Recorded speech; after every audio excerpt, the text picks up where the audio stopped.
Chapter 1326. It's probably an alternative style, Luaccio thought. Basically, in the modern world, except for soldiers, it was rare to see people wearing military uniforms. Of course, if they were OS enthusiasts, there would probably be many similar characters. At this time, under the gaze of the three people, the 10 patrol members of the 13 families in the air slowly descended. One of them was holding a long whip with a black snake pattern in his hand. He was slender like a male model, and his three-dimensional facial features gave people a strict sense of beauty. Ms. Maria's face couldn't be seen because she was still wearing the paper bag mask. She even complained that the paper bag mask was not scientific at all since it wasn't damaged at all. Finally, the man with the black leather whip came in front of Luaccio and the other two people. He looked at them and asked in a deep voice, "Who are you? Why did you break into the pureblood farm of the Torito family?" So far, it could be said that it was a normal patrol team that encountered unknown people, so they went up to ask, "Torito family?" Hearing that, Maria seemed to be a little happier. "So this is the territory of the Torito family. That's great." The questioner couldn't help but frown. This woman with a paper bag on her head looked very suspicious. "This is the Torito family's territory. We are quite lucky." At this time, Maria whispered to Boss Luo and Mississippi Maid, "Among the 13 clans, this clan is one of the few clans that are relatively strict. In addition, the vampires of the Torito family prefer to pursue beautiful things, romantic and affectionate. So, it should be fine after explaining clearly. Leave the negotiation to me." With that, without waiting for Boss Luo and Miss Maid to respond, Maria quickly walked in front of the patrol team. "Here's the thing. I'm a free magic merchant from Britain. Britain can't enter the inhuman territory through the normal coordinates. I believe you have heard about it, right?" Maria said pitifully, "We really have no choice but to use the illegal coordinates." The male vampire who seemed to be the captain frowned slightly. Maria hurriedly said, "I'm very sorry for trespassing into your clan's territory. However, I know the rules. I will pay 3 people's worth of fine. We are really not pure-blooded hunters. Here, this is the merchant certification from the Magician Association. You can verify it." The captain of the patrol team asked someone to bring the so-called certificate over. After glancing at it casually, he threw the card on the ground and sneered, "This month, including you. This is the 5th time I've heard such an explanation. Don't you guys have any new excuses?" The 5th time, Maria was stunned for a moment before she said subconsciously, "Are the pure-blooded hunters so arrogant nowadays? I really don't know. I haven't returned to the inhuman domain for half a year. Pretty good at acting." The patrol captain snorted coldly. "Catch these guys of unknown origin, especially this disgusting woman with a paper bag. Do you think I want to wear this thing?" Maria was angry at first, and then she began to panic. She didn't expect to have a conflict with the 13 clans as soon as she entered the inhuman domain. Looking at the 9 patrol team members who surrounded her, Maria's mind turned quickly, and then she suddenly said, "Wait a minute, I still have something that can prove my identity. Magic merchants are protected by the inhuman domain regulations. You don't want to break the rules and have a conflict with the entire merchant alliance, right? Take out your certificate." The patrol captain pondered for a moment before he raised his hand to stop his subordinates. At this time, Maria slowly reached into her collar and took out something.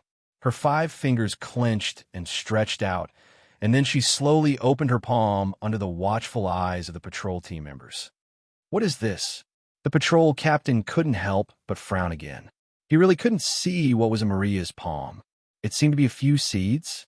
At this time, Maria quickly threw the seeds in her hand forward and then waved the magic wand in her hand. The moment the seeds were thrown out, they grew crazily and thorny vines burst out, instantly entangling the 10 patrol team members. It seemed that it was difficult for them to break free from the entanglement of these vines. Maria took advantage of this time to quickly return to Boss Luo and Miss Maid and hurriedly said, "It seems that something has happened, and I can't explain it clearly. While they are entangled, let's quickly leave. As long as we enter the association's autonomous region, We will be fine. The people of the 13 clans have no law enforcement authority in the autonomous region. Come, follow me." With that, Maria once again took out a pumpkin about the size of a longan from her collar that seemed to be connected to another dimension, and then she ran forward. With a sound of bow, the small pumpkin instantly turned into a pumpkin carriage that was as tall as a person. Maria sat on the driver's seat of the pumpkin carriage without saying anything. "What are you waiting for? There's no time to explain. Quickly get on the carriage." This was very dreamy. Boss Luo, who seemed to have walked into a fairy tale world, couldn't help but click his tongue in wonder. Then he glanced at the 10 patrol team members who were entangled by the vines and smiled at Miss Maid. "I wonder if there will be a Cinderella and a crystal shoe. If you want a crystal shoe, I will give you a dozen later," Maria said anxiously. "My thorn seeds won't be able to entangle them for long." Luaccio opened the door and helped Miss Maid into the carriage. Then he followed her into the pumpkin carriage. The interior of the carriage was more spacious than it looked from the outside. "Sit tight, Your Highness, Your Highness," Maria shouted at this time, and then she pulled the reins in her hand slightly excitedly. This pumpkin carriage was not entangled by the reins of the horses. 2 small whirlwinds appeared, and the carriage rushed out directly. Behind them, a trace of anger flashed in the eyes of the patrol team leader of the Tordo clan. Then he shouted in a low voice, exposed his fangs, and finally broke the vines that had tightened to the limit. "Sir Thomas!" But the other 9 patrol team members were obviously much worse. They were being entangled by the thorn seeds and were suffering unspeakably. "Humph!" The patrol team leader, Captain Thomas, snorted coldly at this time. His hand turned into a knife and flashed through the crowd, cutting off all the vines. "Thank you, Captain." The patrol team members hurriedly thanked him, but then one of them said in shock, "Captain, the direction they are escaping in is chase." Captain Thomas's eyes narrowed instantly, and then he ordered coldly. Captain Thomas didn't wait for his subordinates to respond. A pair of red and black bat wings unfolded behind him, and he chased in the direction of the pumpkin carriage. Boom, boom, boom. Maria's hands were trembling slightly. Around the pumpkin carriage, the patrols that were relentlessly chasing after them were now attacking crazily.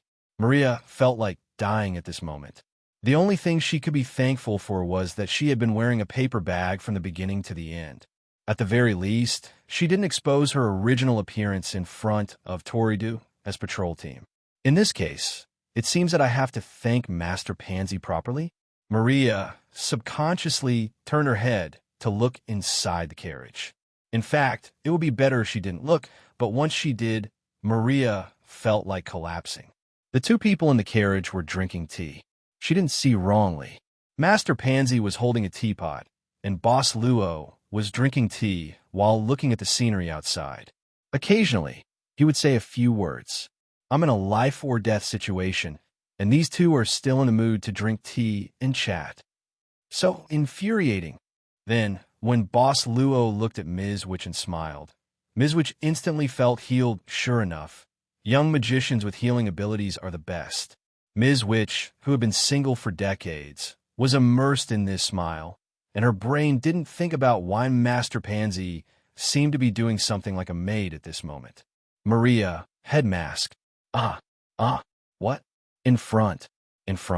Maria subconsciously turned her head, and at the end of the pumpkin carriage was a cliff. Obviously, it was too late to pull back the reins. Thus, the pumpkin carriage directly rushed out of the cliff. Then, under the effect of gravity, it turned into a long parabola and crashed into a huge castle below the cliff.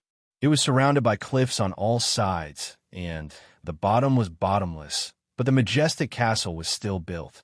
Every time Zhong Luoyue saw this steep and magnificent castle, she would have a feeling of disbelief, even though she was already an inhuman. You've been here for a few days. Are you still not used to it?"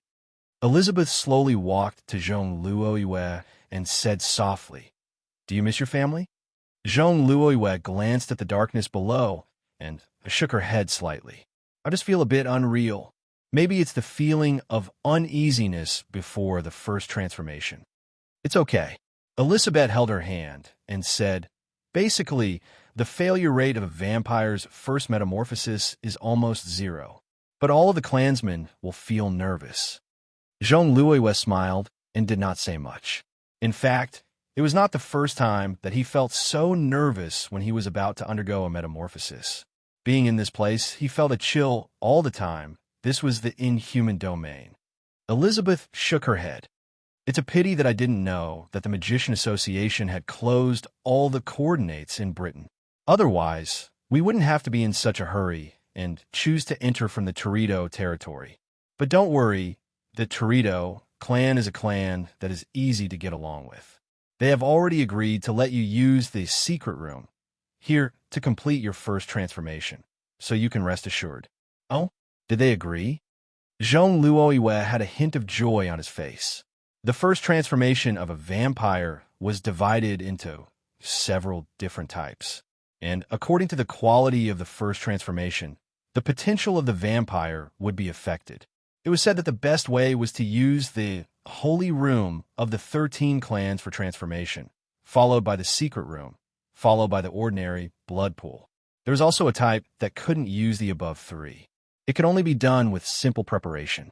Basically, for a wild vampire like Jean Louis who knew nothing and whose elders were dead, he could only use the Secret Room that was equipped with high specifications. Obviously, it was because he was hugging Elizabeth. Hearing that this matter had been settled, Jean Louis had a feeling that the previous investment had begun to pay off. But you must have paid a lot, Elizabeth. Jean Louis sighed at this time. Is it worth it for me? Elizabeth smiled and said, now, your identity has been registered under my name. As your elder, if I don't prepare for your transformation, I will be ridiculed. You don't have to worry about the cost. Did you forget that at that time, I became rich because of Brother Luaccio?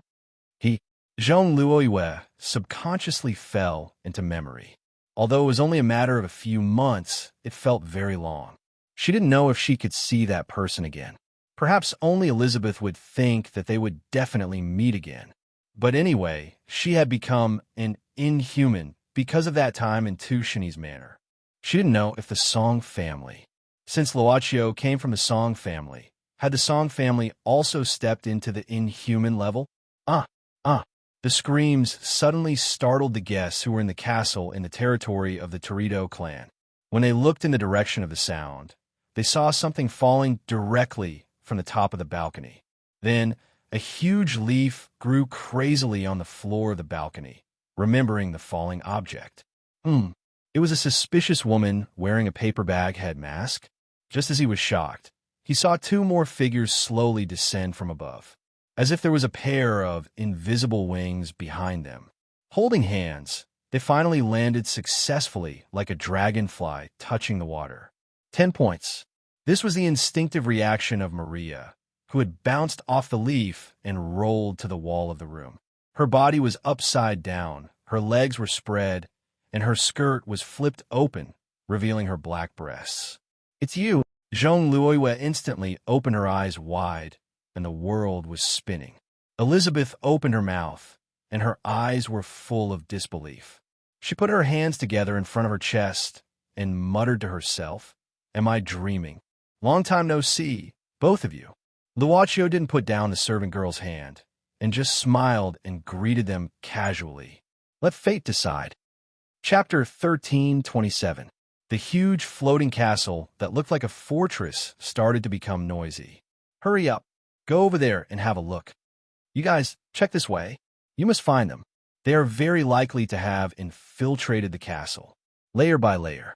Finally, two vampires in patrol uniforms knocked on the door of the room where Elizabeth and Jean Louis were staying.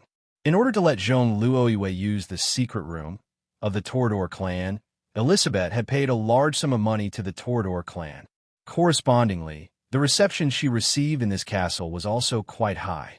Sorry to disturb you, Miss Elizabeth. The patrol member was quite polite. What happened? Elizabeth asked curiously. I see that everyone is getting nervous. There are few trespassers, and it is very likely that they have infiltrated the castle. The patrol member quickly said, "Miss Elizabeth, we want to search your room. I hope you can cooperate." While speaking, the patrol member did not forget to observe Elizabeth and Zhong Liu's expressions. However, he did not see anything unusual from their expressions. Elizabeth said generously, "I will cooperate with you. Patrol guards, please come in." She stepped aside. The two patrolling guards looked at each other and nodded. Then, "Sorry for being rude." Zhong Liu did not speak. As a newborn vampire who had not completed her first transformation, her status in the vampire world was even lower than that of a commoner. Of course, because of Elizabeth, it was more special. However, the third daughter of the Zhong family had been immersed in politics and business since she was young. Naturally, she knew that it was best to keep silent at this time. The two patrol guards were quite polite and well-behaved when searching the room. After a while, they did not find anything. After leaving a few words, they quickly left the room. When the two patrol guards disappeared from sight, Zhong Liu expressionlessly closed the door of the room. Elizabeth was relieved. She pressed her hands on her slightly bulging chest and stuck out her tongue. "You scare me, you. All right." Unexpectedly, Zhong Liu walked directly to Elizabeth and covered her mouth. She shook her head slightly and gestured for her to keep quiet. Elizabeth was stunned. Zhong Liu raised her voice slightly. "I wonder where the guy who broke in came from." Elizabeth understood what she meant at this time, so she quickly said, "It should be poachers. I heard that there have been more poachers recently. I hope it's not something troublesome. I'm most afraid that it will affect the time to use the secret room." Zhong Liu said, "The patrolling guards of the Torito clan are all powerful warriors.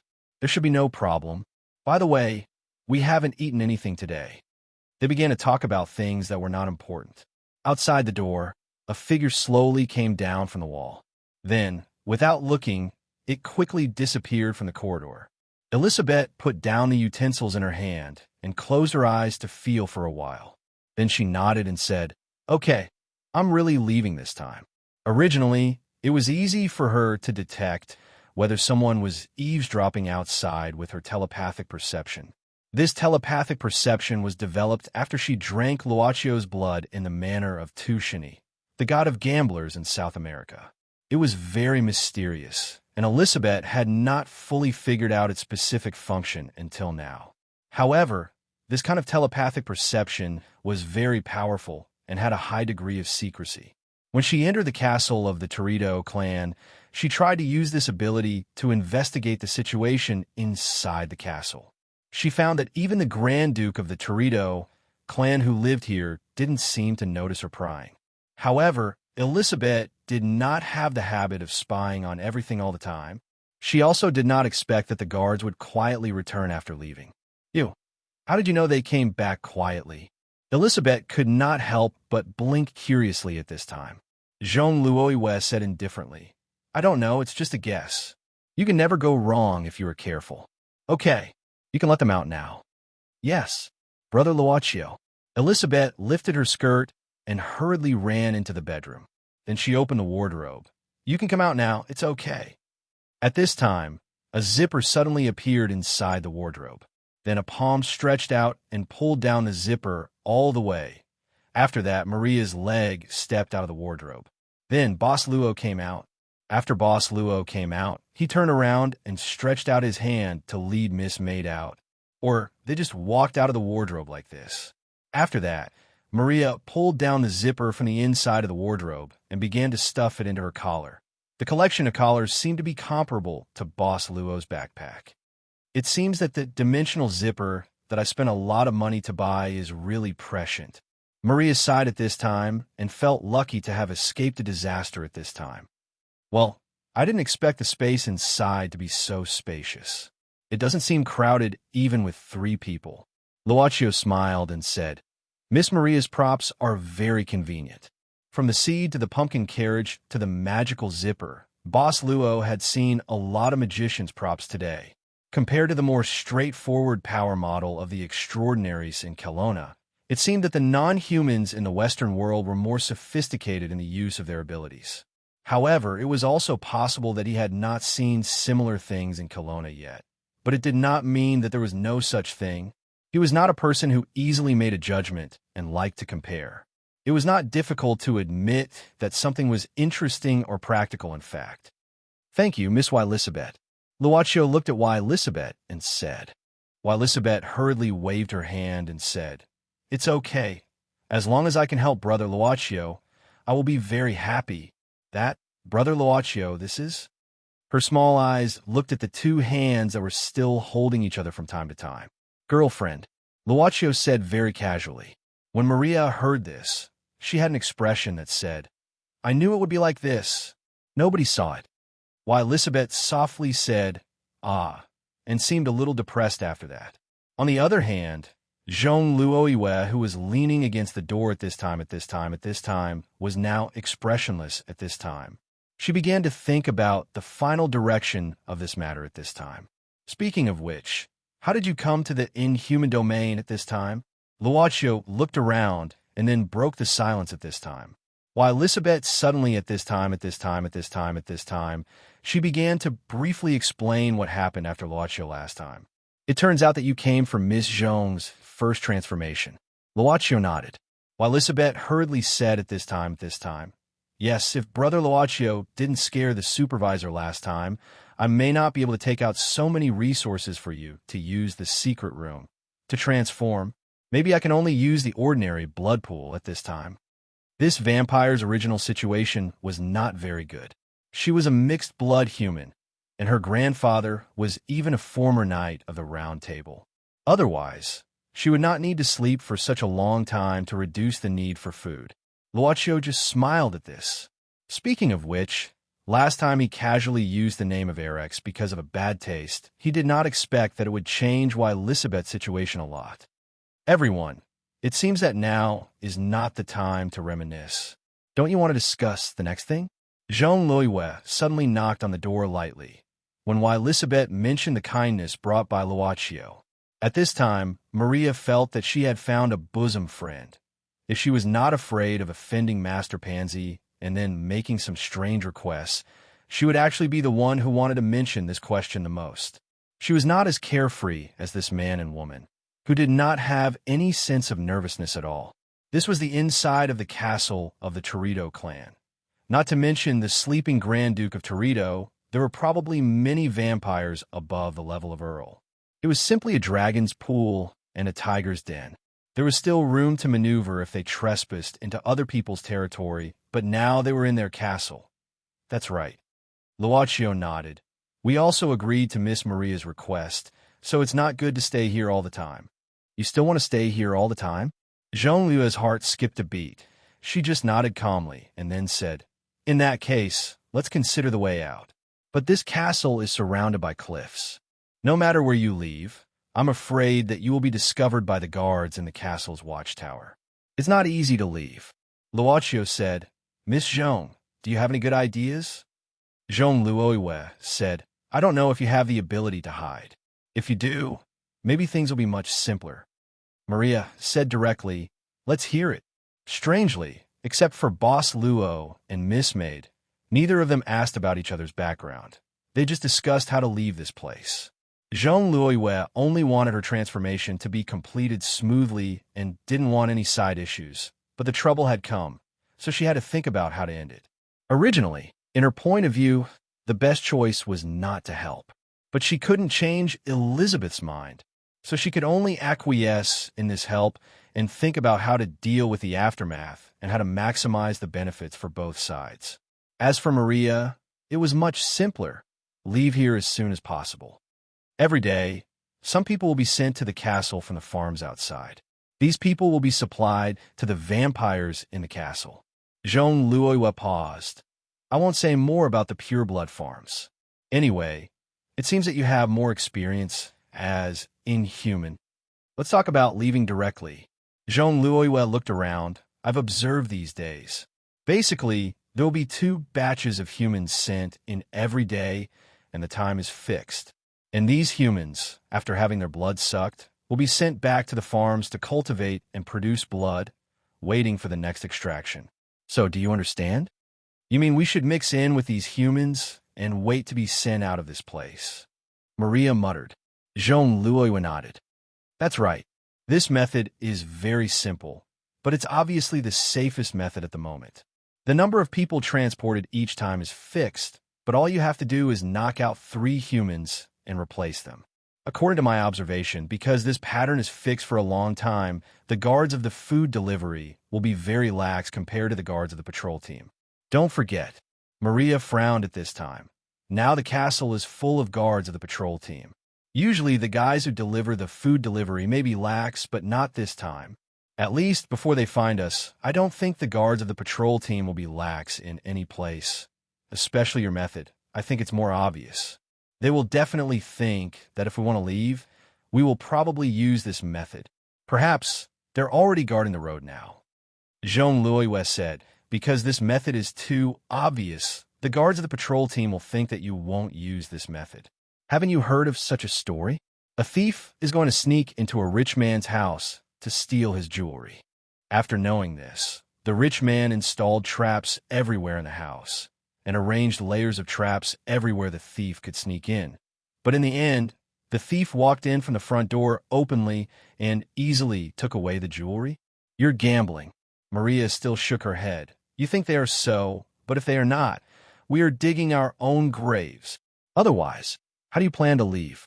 Jean-Louis asked expressionlessly. Maria indicated that she did not know. She paced back and forth in the room irritably, arguing with Jean-Louis about whether the guards of the patrol team would think that they would sneak into the food and leave. They actually began to argue and argue endlessly, trying to convince the other party. On the side, Boss Luo and Miss Maid, who were obviously not interested in this, had come to the terrace with Elizabeth and began to look around the castle. That transportation route is used to transport food, Luo Yunyang said. Elizabeth's clear voice began to sound. Because as food, humans are not allowed to have power, so they can only transport through this cable. As she spoke, the cable had begun to move slowly. A huge basket was hanging on it, and many so-called crops could be seen vaguely in the basket. These people, have they always lived here? Luochio suddenly asked at this time. I mean, the farm. Elizabeth nodded and said, yes, their ancestors have lived here for at least 1,000 years, right? The 13 ancient clans believe that the blood of ancient people is much purer than that of today, so they have been carefully managing the farm for so many years. Genius remembered this site's address in a second. Mobile version of reading website. Chapter 1328. While they were talking, the huge hanging basket had successfully arrived at the castle of the Torito clan through the cable. It was already on the other side of the balcony where Luochio was. If they only looked at it, they wouldn't be able to see what happened next. But seeing Brother Luochio staring at the huge hanging basket, Elizabeth hesitated and asked, Brother Luochio, you don't think it's good? Hearing this, Miss Maid looked at Elizabeth with interest, but didn't say anything. This vampire girl had the same name as her student. Maybe it was just a coincidence. This vampire girl didn't look like her student 60 years ago in terms of appearance or race. But in this short period of time, because of Elizabeth, Yi couldn't help but recall the young queen, the princess of that year. Why do you ask? Luochio asked casually. Why do you think I don't think it's good? Elizabeth's fingers seemed to be a little bit tighter. She didn't dare to look at Luochio's eyes and whispered, because we're keeping humans in captivity, won't they feel disgusted? Luochio smiled and said, I'm talking about the humans living in the farm. They don't feel disgusted, so as a bystander, I don't have any reason to feel disgusted either. But for the human race, if they see with their own eyes one of their own being raised as food by another race, wouldn't they instinctively feel disgusted? Elizabeth raised her head and said, Grandpa always says that humans are very exclusive creatures. Although keeping ancient humans in captivity is the most common thing in the 13 ancient clans, I know that many people in the inhuman domain don't like the way the 13 ancient clans do it. And from time to time, some inhumans would attack the farm under the slogan of liberating the farm. So the 13 ancient clans set up patrol teams. In the beginning, they were just managing the farm, not patrolling all the time. That's true. Luochio nodded. I don't deny your words because this is a universal value that exists among humans. I don't feel disgusted, but I can't represent the views of others. So, Brother Luaccio, you really don't hate vampires drinking human blood? Elizabeth asked nervously. Luaccio suddenly said, "Perhaps, compared to vampires drinking human blood, what I have done, and what I will continue to do in the future, is more evil in your eyes." However, the vampire girl had never seen Luaccio do anything as evil as the vampires sucking human blood. She even took Luaccio's words as his way of comforting himself. Big Brother Luaccio is really too gentle. Elizabeth could not help but secretly size him up again. What he couldn't forget, for vampires, the first person they sucked, he still couldn't forget the taste and feeling of that moment. Your canine teeth are showing. Luaccio smiled at this time. Are you hungry? Elizabeth hurriedly covered her mouth with a trace of panic and embarrassment. No, it's not like that. You didn't see it. You didn't see it. The vampire girl suddenly lowered her head and ran back to the room. Very interesting ability. Miss Maid suddenly said at this time. Is it because she has sucked Master's blood before? Luaccio shook his head. It shouldn't be. When I let her suck my blood, I was in the identity of a human, just in the state of an ordinary person. There was nothing special. But the birth of such an ability is probably because she is a mixed blood, right? As her mother sighed, the blood of the Knights of the Round Table also flows in her body. Miss Maid just smiled and said casually, It seems that she likes you, Master. What else could Luaccio say? He had already directly introduced the girlfriend at the beginning. In his opinion, this was already a very clear explanation, and there was no clearer explanation than this. But Boss Luo also felt that Miss Maid occasionally showed a little girlish attitude, which was very good. Well, I suddenly want to go to the farm here to have a look. So, Boss Luo changed the topic and said half seriously, Farm? Miss Maid was surprised. Luaccio nodded and said, Just now on the so-called food in the hanging basket, I saw something called happiness. So, don't you feel curious about the way these farms raise them? Miss Maid had no objection. She would follow her master wherever he wanted to go, help him do whatever he wanted to do, and even do it in advance. All her ideas were basically based on the premise of the above 2 points. No matter when Luaccio first took over the club, or now, there was no change. Perhaps she needed to be more careful now. Then let's go and have a look. Yi smiled obediently. So Luaccio took a step back. The moment he took a step back, he split into two. Mississippi Maid also took a step back and split into two at the same time. The argument between Zhong Luoyue and Maria seemed to have stopped when Luaccio and Yu Yi returned to the room. Although the argument stopped, the two stared at each other. Obviously, this stop was not illegal because one side had won. It was just a kind of silence. At this time, Elizabeth removed a chair in the room and started a fire in the fireplace to boil water. As the headquarter castle of the Torito clan, there was nothing here that could be used to greet humans except for blood products. She didn't want to be too rude, but there was no other way, so the vampire girl could only think of such a way, to boil water on the spot. Of course, there was still water. Even vampires needed to clean their bodies.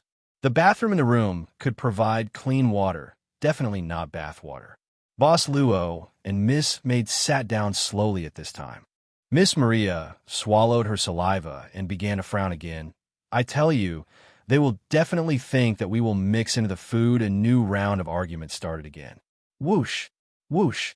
The vampire girl stood at the side and blew with all her might to make the fire burn more vigorously.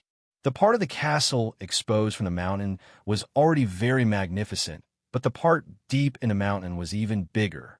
This was the old nest of the Torito clan that had been built for many years, so it wasn't as simple as it looked, especially the part deep in the mountain.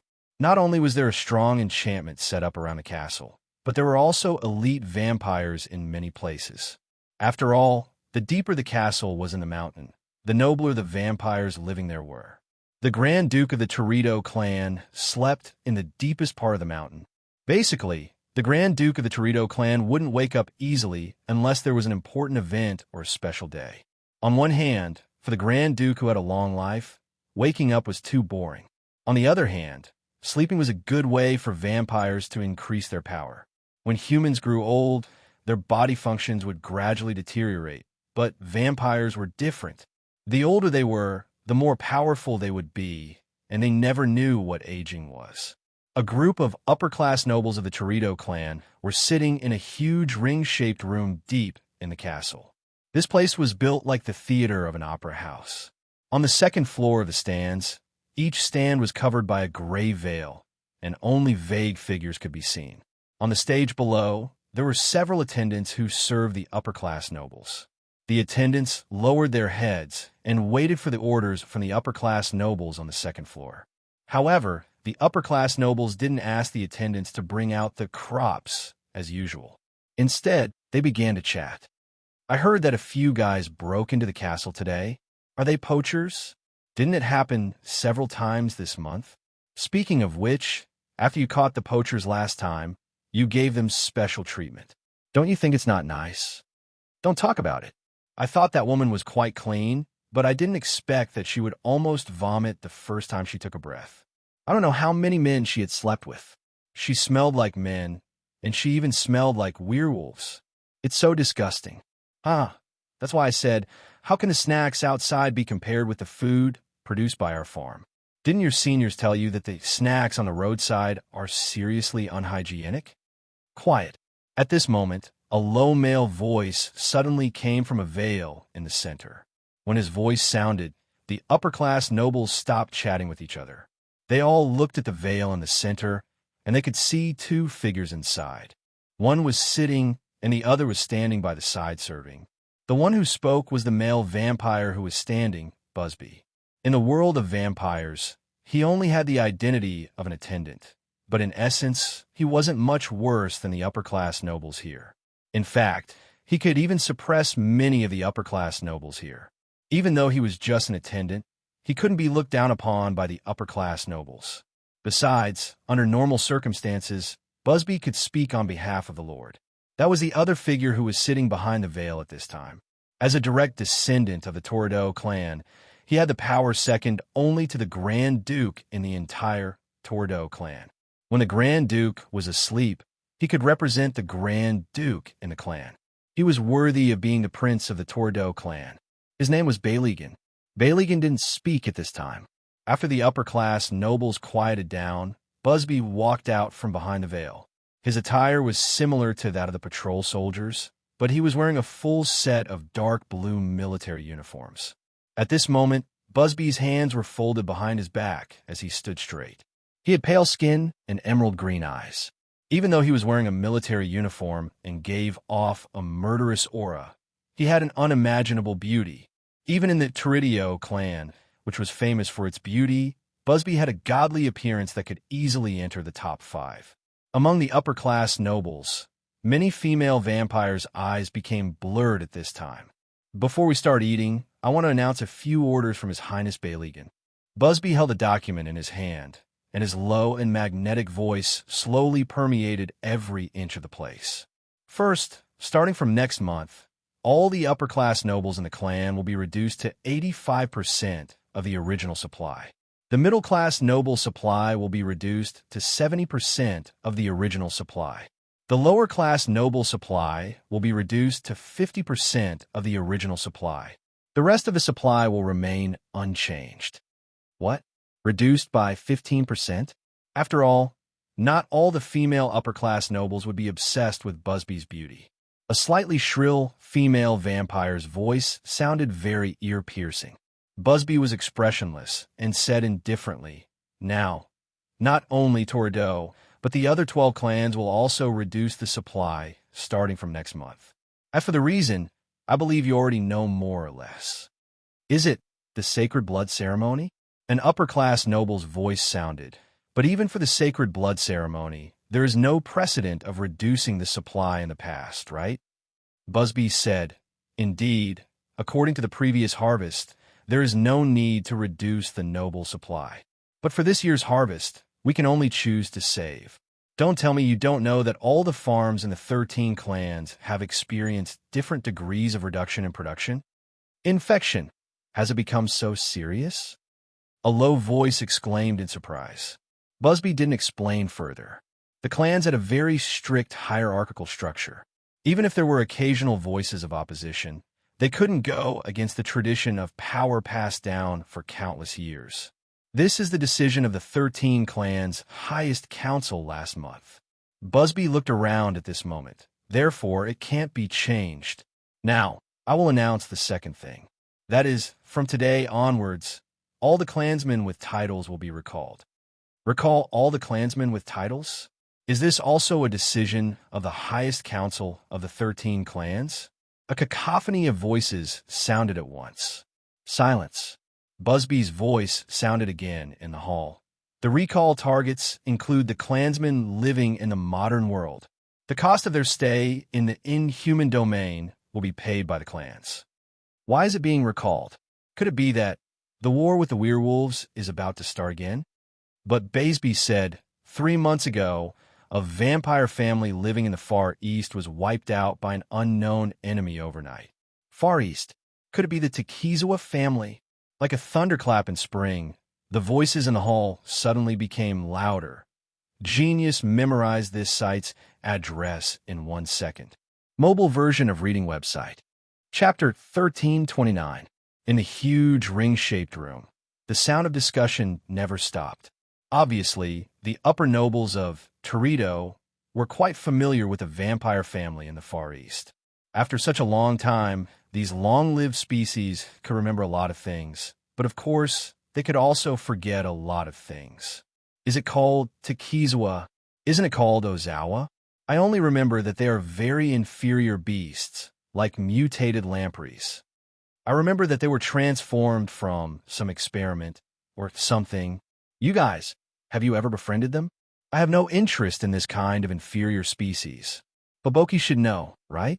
Hasn't this guy always been indecent, has mistresses all over the world, and is known as the lascivious dragon among vampires? Actually, I don't remember if I've ever slept with one. I think there was one called Lola or Aloli. The upper-class aristocrat whose name was mentioned was now in deep thought. Judging from the huge figure behind the veil, his body must be plump. Among the vampires who were all above average in terms of appearance, Boboki was probably an anomaly, right? Silence. Busby's voice sounded at the right time. Many of the upper nobles stopped talking softly. In fact, they had already been given time to digest the news. Looking at the many upper nobles, Busby said expressionlessly.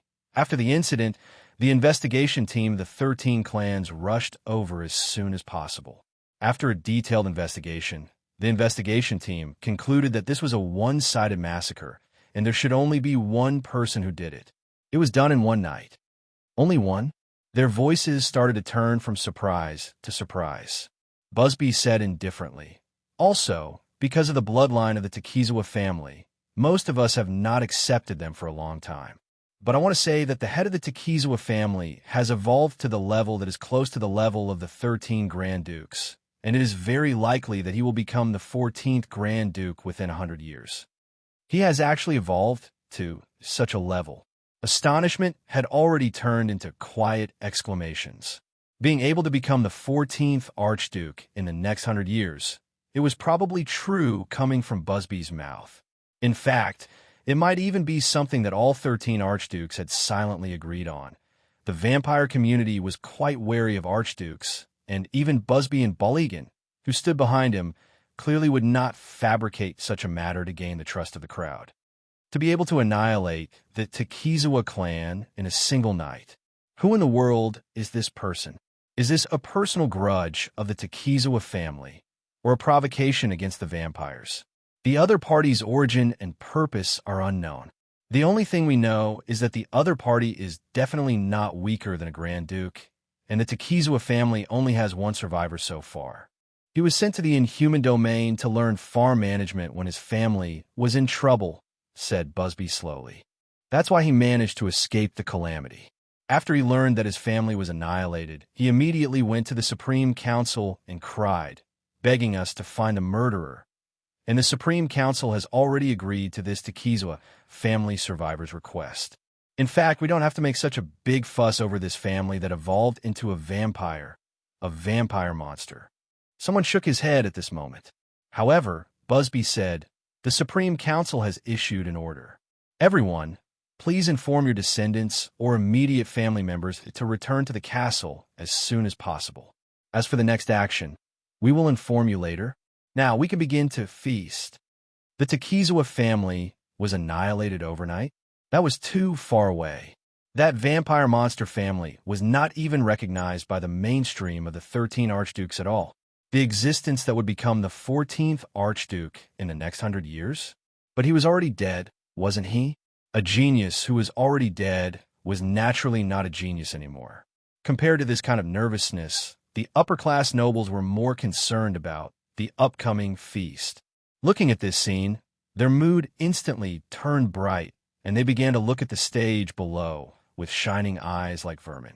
There were even some people who couldn't wait to walk out from behind the screen. Busby didn't react at all. He just slowly retreated behind the screen and then slowly sighed. The reason why he sighed wasn't because of the decadence of the upper-class nobles of the Torito family, but because of the thing in front of him. On a huge chair, there was only a scarecrow made of straw sitting in a sitting position, and on the chest of the scarecrow, there was a note with the name Baligan written on it. At the same time, on the stage, Crop had been brought up by the servants on the stage.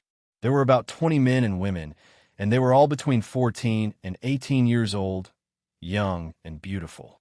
They didn't have any shackles on their bodies, and they were all wearing the same white robes.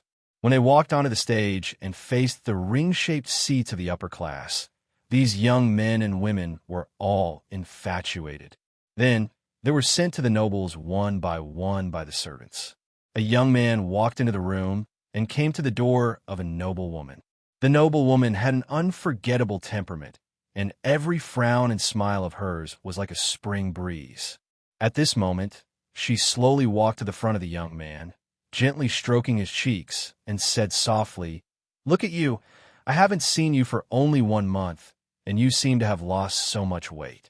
Did you work too hard? Or did you secretly practice alone at night again?" "It's not like that, Mom," the young man said timidly. I just want to play your favorite song to make you happy this time." "What a good boy. Come here." The noblewoman's eyes became more and more gentle. She held the young man's hand and walked to the front of a piano.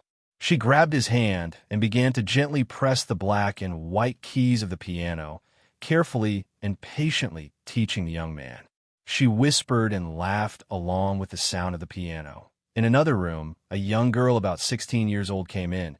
At this moment, the obese Mr. Boboki had already stood up and came to the front of this young girl. "Doni, my baby, do you miss me?" The young girl's face blushed, and her delicate face was mixed with shyness. She softly performed the palace etiquette. "Doni greets father. Come, I prepared a lot of beautiful clothes for you." Boboki narrowed his eyes and smiled. "They're all your favorite clothes. Come on, my little baby, be my most beautiful model." "Yes, father." The young girl slowly walked to the wardrobe, took off her clothes under Boboki's gaze, and began to slowly put on a pair of thin white stockings. Her movements were slow, as if she wanted to let Boboki see every movement clearly. And Boboki, at this moment, was holding a camera, walking in front of the young girl. The sound of the shutter was heard. "Oh, that's good. Doni is so obedient. Remember to be obedient in the future. Then I'll prepare more beautiful clothes for you." Click, click, click, click, shutter and flash. At this moment, the young boy panted and fell to the ground, exhausted. He put down the wooden sword in his hand. At this moment, a nobleman came to the young boy with a bottle of water. "You made good progress this time. Continue after 10 minutes of rest." "Okay, brother. I'll continue to work hard." "Work hard today, Kane. It's great.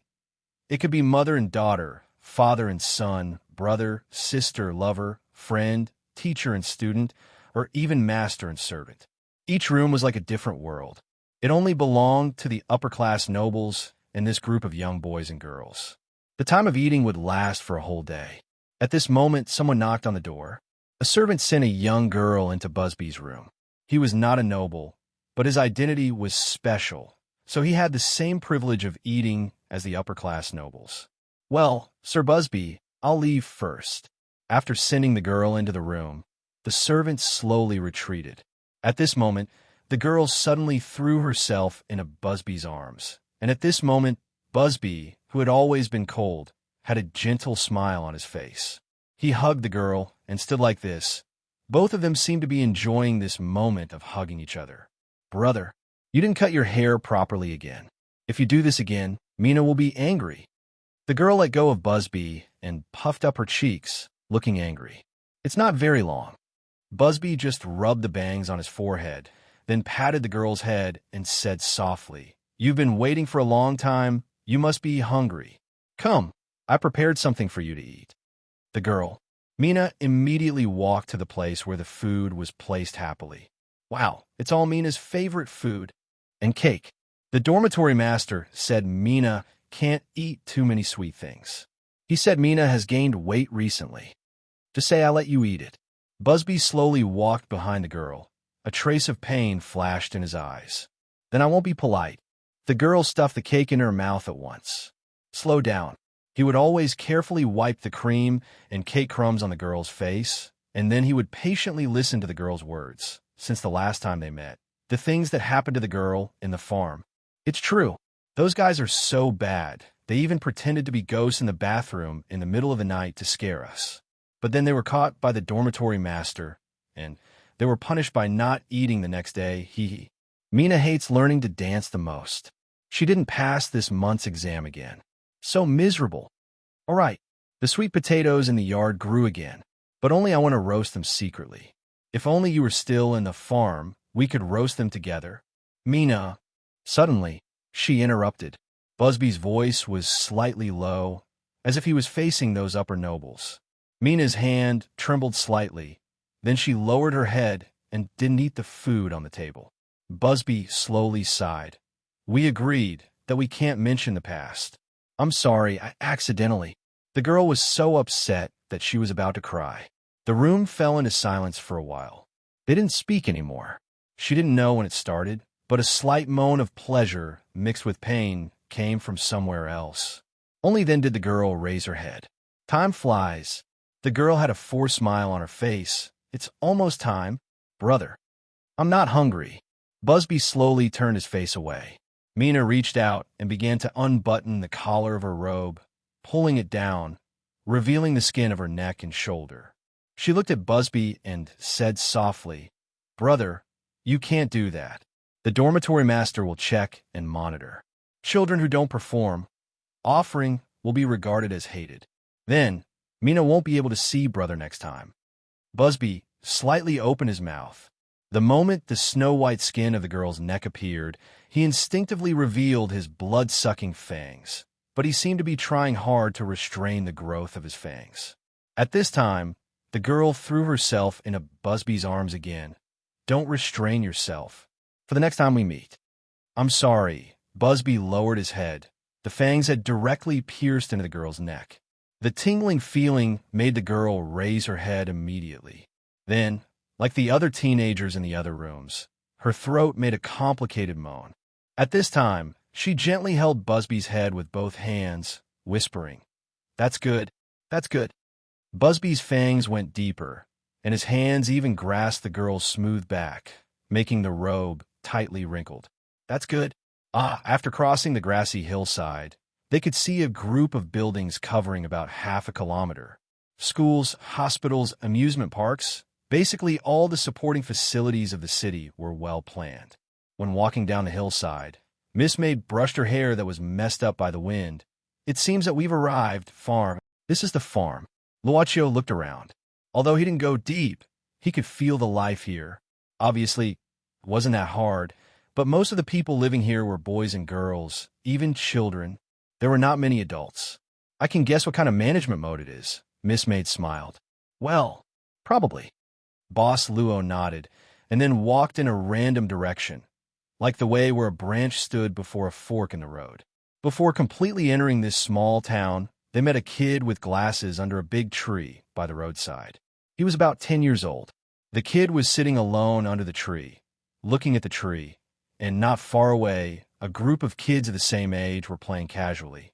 Luaccio curiously walked behind the kid, glanced at the book the kid was reading, and then blinked. Well, vibration and wave optics? Genius remembered this site's address in 1 second. Mobile version of reading website. Chapter 1330. He felt a sense of familiarity when he saw this physics textbook. The child looked about 10 years old, but he was wearing an unusually large white gown. The sleeves were hanging down. His hair almost reached his eyes, and he wore thick presbyopia glasses. He seemed to be dressed up for a special character. In fact, the children playing not far away could always find a variety of unique dressing up, even the older boys and girls in the town, who were 16 or 17 years old. It was as if he had walked into some kind of magical carnival. Although Boss Luo and Miss Maid stood beside him and didn't deliberately reduce their presence, the reading child was indifferent. He just carefully flipped through the physics book page by page. However, Boss Luo had always been very patient, so he just casually observed. Finally, the child and the book monk began to mutter to themselves. Although their voices were soft, they seemed to be reciting the contents of the book. From time to time, exclamations such as "I see," and "if that's the case, then I understand" could be heard. He even stopped reciting and began to close his eyes, probably to quickly recall the contents of the book again. "Who are you? Why have I never seen you before?" Suddenly, the child raised his head and looked at the two people who had been standing beside him for some time. Luochio smiled and said, "Do you know everyone here?" "Of course." The child nodded. "There are 37 people in the kindergarten, 249 in the primary school, 167 in the middle school, 29 housemasters, 17 chefs, and I believe you can recognize all of them," Boss Luo said with a playful smile. "I'm from outside, not from this town." "Outside?" The little boy frowned and then nodded. "You came back from the outside, right? Are you the new dormitory supervisor or someone else?" Luochio asked curiously. "Except for these, are there any other outsiders?" The little boy said subconsciously, "The infected will escape here. The infected are very dangerous." "You don't look like it." "What's the infected?" Luochio asked. The little boy said vigilantly, "Who are you? Where did you come from?" Boss Luo said slyly, "We just came from the castle." "Castle?" The little boy suddenly became absent-minded, and then his whole body became nervous. He suddenly stood up stiffly, and his words also became nervous. It's the feeder, sir." Hello. I'm baby Harry number 721823. The growth period is 9 years, 7 months, and 19 days. My IQ is 137. My physical strength is 23. 5 of my height. There was no fear. Instead, there was a strange and nervous self-introduction like the company interview, from the child who called himself Harry.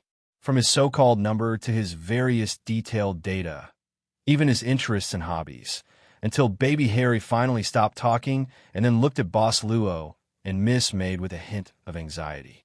But he didn't seem to see the color he expected from Luochio and Yuye's faces. He began to show a disappointed expression, but it was soon restrained. Baby Harry number 721823 has finished the introduction. I didn't satisfy the two masters. I'm really sorry. After all, my character isn't very popular.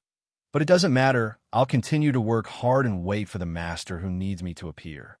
Luochio was silent for a while and suddenly asked, "You want a master who is satisfied with you?" Harry said with bright eyes, "Since I was born, I've been waiting for my master. This is the meaning of my existence." "You've been waiting? Isn't this a matter of course?" Little Harry was stunned, then looked at them in confusion and began to frown again. "You guys, Harry, it's time to go back." A voice that was as refreshing as a spring breeze could be heard. If Miss Maria was here, she would probably roar in her heart. Another boy with the healing ability or something like that. The young man who walked over was about 20 years old. He was wearing a pink apron and round-rimmed glasses. There was an amiable smile on his face, like a young male kindergarten teacher. "Iggy Housemaster." Little Harry hurriedly ran to this man. "Housemaster Iggy," then said hesitantly, "They seem to be." "Harry, you can't be rude to the masters. Hurry up and salute." Housemaster Iggy rubbed Harry's messy hair at this time, then looked at Boss Luo and Miss Maid. "Harry is still a baby and hasn't reached the age of selection. So, It's really a master. Listening to Housemaster Ige's words, little Harry's gaze changed again. He became annoyed again. Then under Housemaster Ige's gaze, he obediently said some words of apology. Go, take them back to the dormitory. I still have something to talk to the two masters, Housemaster Ige said softly at this time, until little Harry led a group of children not far away, lined up in 2 rows, and then walked back to the town. In an orderly manner, the young Housemaster Ige looked at Luaccio and smiled. This child has always been the one who keeps the most records and studies the most seriously. Although he's still a baby, he has actually completed the advanced courses of primary and secondary school. Although this is his character setting, he still works hard. He's really serious, waiting for his master to appear. Boss Luo said, I heard from him that this kind of character setting isn't very popular. Housemaster Ige smiled casually. There will always be a time when there's a need. God knows what the upper and middle-class nobles of the castle are thinking. Maybe there will suddenly be someone who likes them.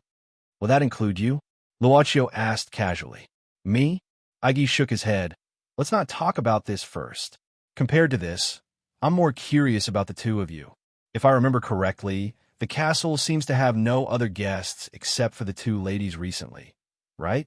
Luaccio said, because of some mistakes, I trespassed on your land.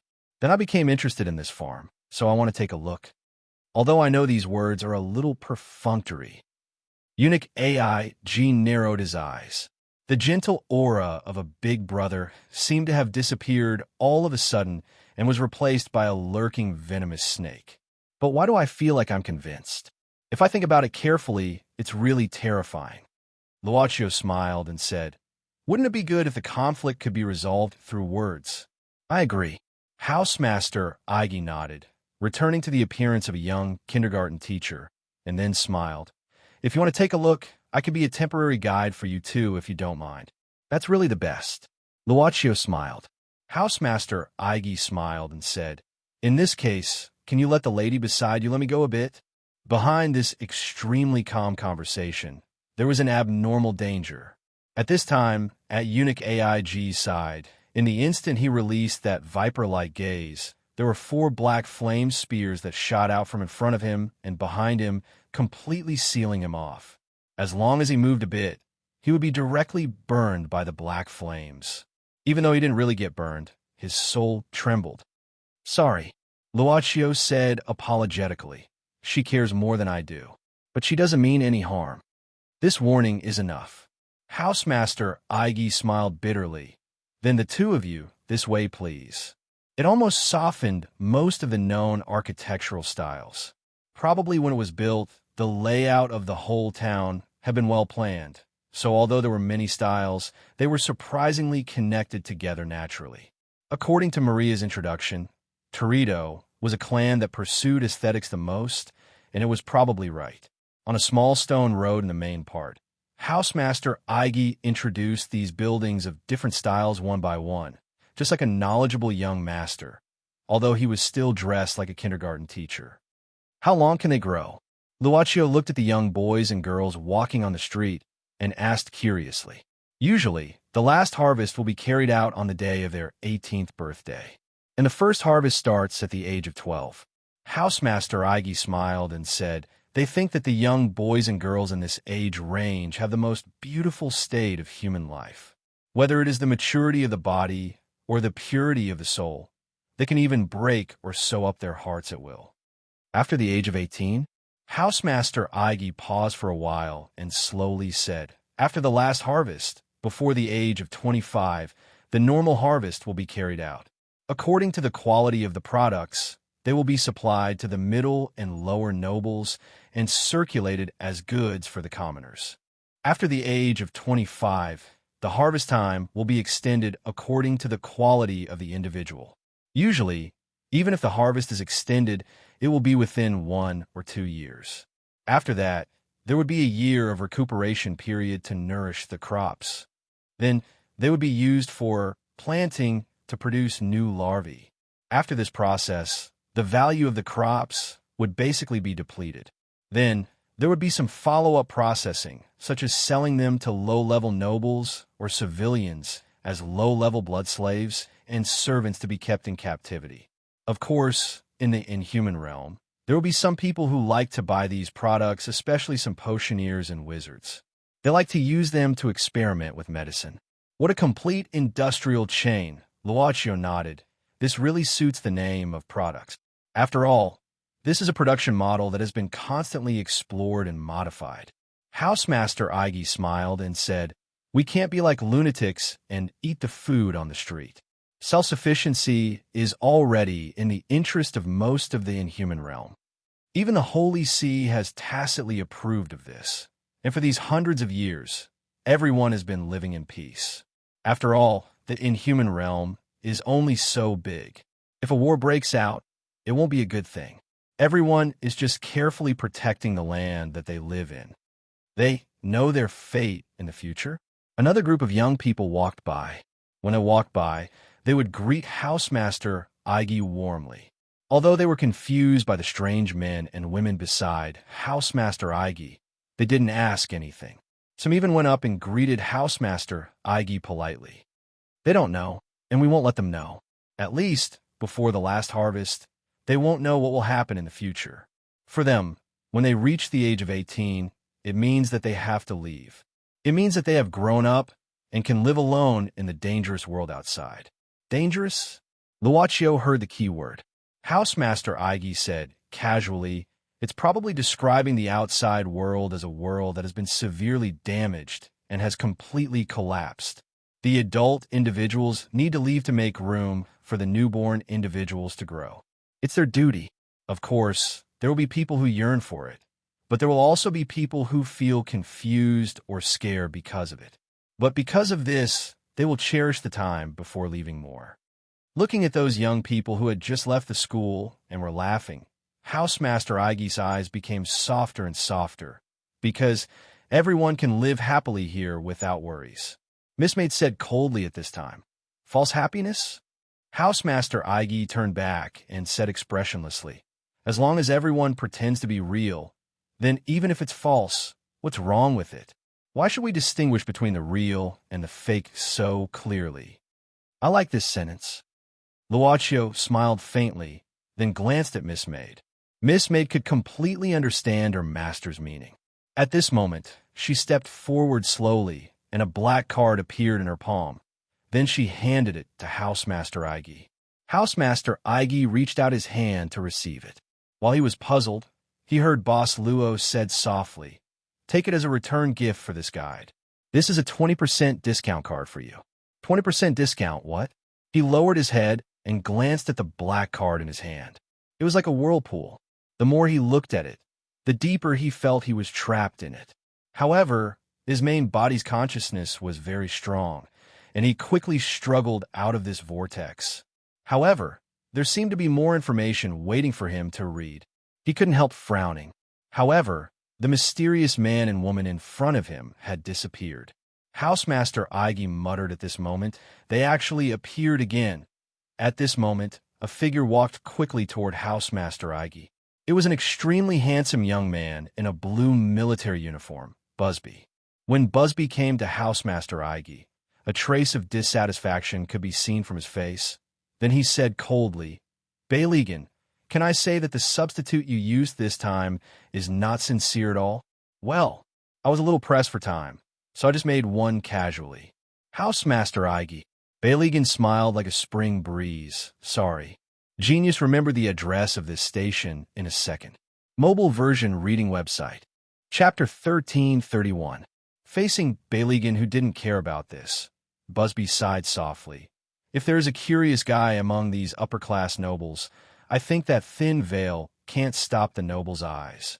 Baylegan smiled and said, "I want to see them do something so that the days won't be so boring." "Well, let's not talk about this. Why are you looking for me in such a hurry?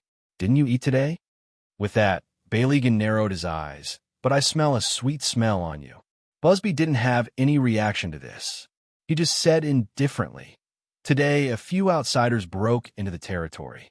The patrol team chased them all the way, and finally, their carriage fell off the cliff outside the castle. They didn't find the corpses.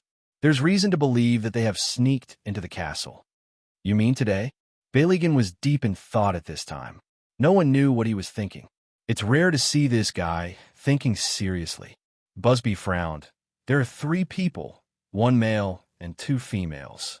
One of the females should be a magician who is good at using magic props. The other 2 are unknown. Baligan suddenly said, maybe it's just a few small thieves. There's no need to make a big fuss. Withdraw the patrolling soldiers in the castle. Don't destroy the order in the castle. Let the people from the shadow department investigate the castle thoroughly. In addition, if you really find the other party and the other party is relatively polite, talk as the first method. I hope to resolve this matter peacefully. Baligan? Busby was puzzled. The people who broke into the territory weren't wandering around the periphery of a necktie. It was very likely that they were already in the clan's nest. Just do as I say. Baligan just shook his head. If the shadow department can solve it, then it can naturally solve it. If not, it's futile to dispatch more people. Of course, I hope the shadow department can solve it. The intruders are not them. Did something happen? Busby asked subconsciously. Baligan began to take off the kindergarten teacher's clothes. At this time, in the dark alley of the street, a black shadow suddenly flashed out. It was dressed in black, even with a dark mask on its face. It couldn't be seen whether it was a man or a woman. It didn't even say a word. It just knelt on one knee in front of Baligan, then raised its hands. What it held in its hands was a plate with another set of clothes stacked on it. It's just that I suddenly recalled some unpleasant memories. Baligan reached out to grab the cloak from the plate and put it on his body. Busby, come back with me. Today's game is over. In front of a bakery in town, Boss Luo successfully bought 2 sets of donuts under the astonished gaze of the employees. The boss and Miss Maid strolled on the street with the paper bag. This is one of the heroes who survived the war 100 years ago. Boss Luo said thoughtfully. He probably understood why there was an error in Miss Maria's coordinates. There was such a small incident. When Miss Maid mentioned the war 100 years ago, he asked about the list of survivors of the war out of curiosity. It was probably the interest that was accidentally revealed at that moment. This kind of involuntary divergence of thoughts that affected the present world had actually happened before. The most obvious one was when he was in South America. At that time, because he was curious about what Black Luaccio would look like, he allowed Black Luaccio to move independently for a short period of time. Then, the world was distorted and zombies began to appear. Perhaps it wasn't because he had a physique that often encountered such things. It was just an inadvertent thought that caused the incident to happen. He did not feel fear because of it. It was as if it was a natural process of understanding, and there was not the slightest ripple in his heart as he calmly pondered. Even if he had begun to realize that the distortion of the world caused by the emanation of unconscious thoughts would probably increase Alea's workload imperceptibly, did the previous one also experience this stage? This was the last question that Luaccio pondered after realizing the nature of his encounter with Aggie. Bailey, Miss Maid probably couldn't answer this question. She probably hadn't noticed the degree of change in fate. In other words, although it had been distorted in the cognition of most creatures, this distortion was still reasonable. Bailey Swifty Tory Do. Miss Maid nodded. In the war that year, a total of 7 of the 13 clans participated in the war. Among the 7 clans that participated in the war, the most outstanding descendants of the clans were excluded. In the end, among the 7 clans, only Bailey of Tory Do and the outstanding descendants of another clan survived. If I remember correctly, one of the spoils of war was obtained by Balegang. He put the last piece of donut into his mouth and chewed. The grease around his lips was quickly wiped by Miss Maid with a handkerchief. Boss Luo grabbed Miss Maid's hand and sucked the sweetness from her fingertips. He smiled and said, "One is a mediocre person with no talent who can surpass the limits of human beings with hard work. The other is a clan prince who became a legendary hero after the war but likes to raise crops. They're all very interesting, these survivors. I don't know who will be the next one." Survivor heroes naturally didn't know Farlier and Bailey. Master, all right, yours is clean too. Luaccio smiled casually and held her hand. It's almost time to go back to the castle. I don't know if they have a result of the discussion. In fact, the debate between Jean Luoiwe and Maria did have a result. When Boss and Miss Maid, who were sitting there and listening to the debate, silently raised their heads slightly at the same time. Let's do it this way.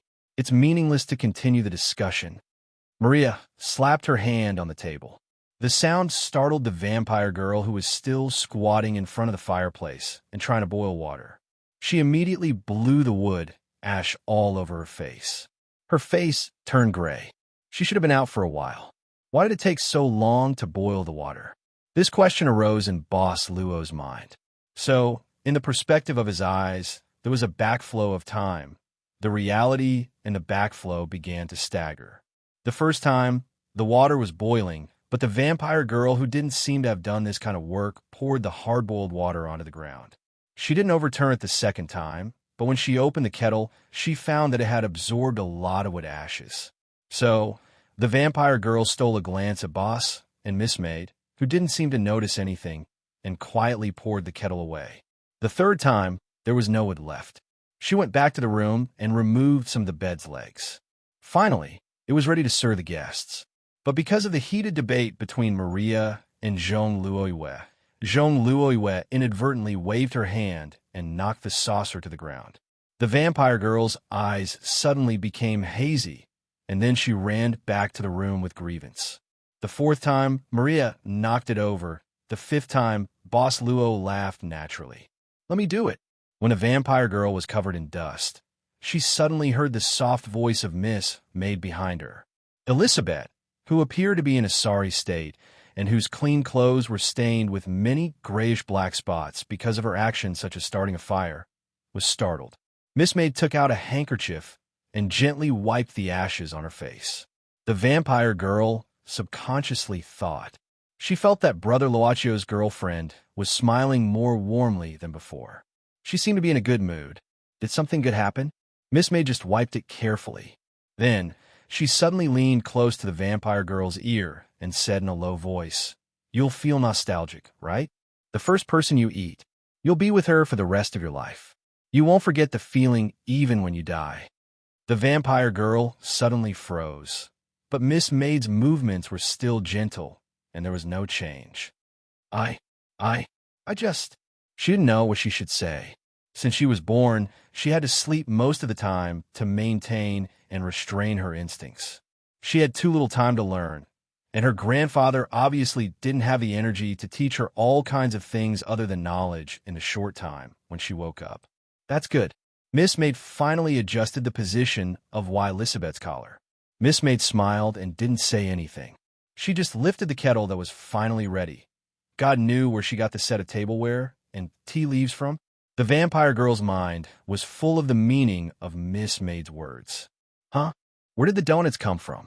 Seeing that there was not only tea, but also dessert for afternoon tea on the table, Maria couldn't help but be stunned. Then she picked one up and ate it without hesitation. Ever since the little healer brought Master Pansy here in the morning, until now, when she was trapped in the Torito clan's castle, she really hadn't eaten anything. She didn't feel anything when they were arguing, but now that they stopped, she suddenly felt hungry. Calories and whatnot. Who wants to burn them? I'm going to eat them first. Have you two come to a conclusion? Luaccio said timely. Jean Luoiwe quietly frowned, looking at the donuts on the table. After becoming a vampire, she didn't eat any human food. At first, she didn't give up and force herself to eat all kinds of food, but in the end, she could only vomit painfully in the bathroom, and then had a stomachache for half a day. Indeed, there's a conclusion. At this time, she said expressionlessly, it's still the same as before. You two blend into the team of crops, and then leave the castle. Luaccio looked at Jean Luoiwe and smiled. It seems that Miss Jean has convinced Miss Maria. Weren't you listening just now?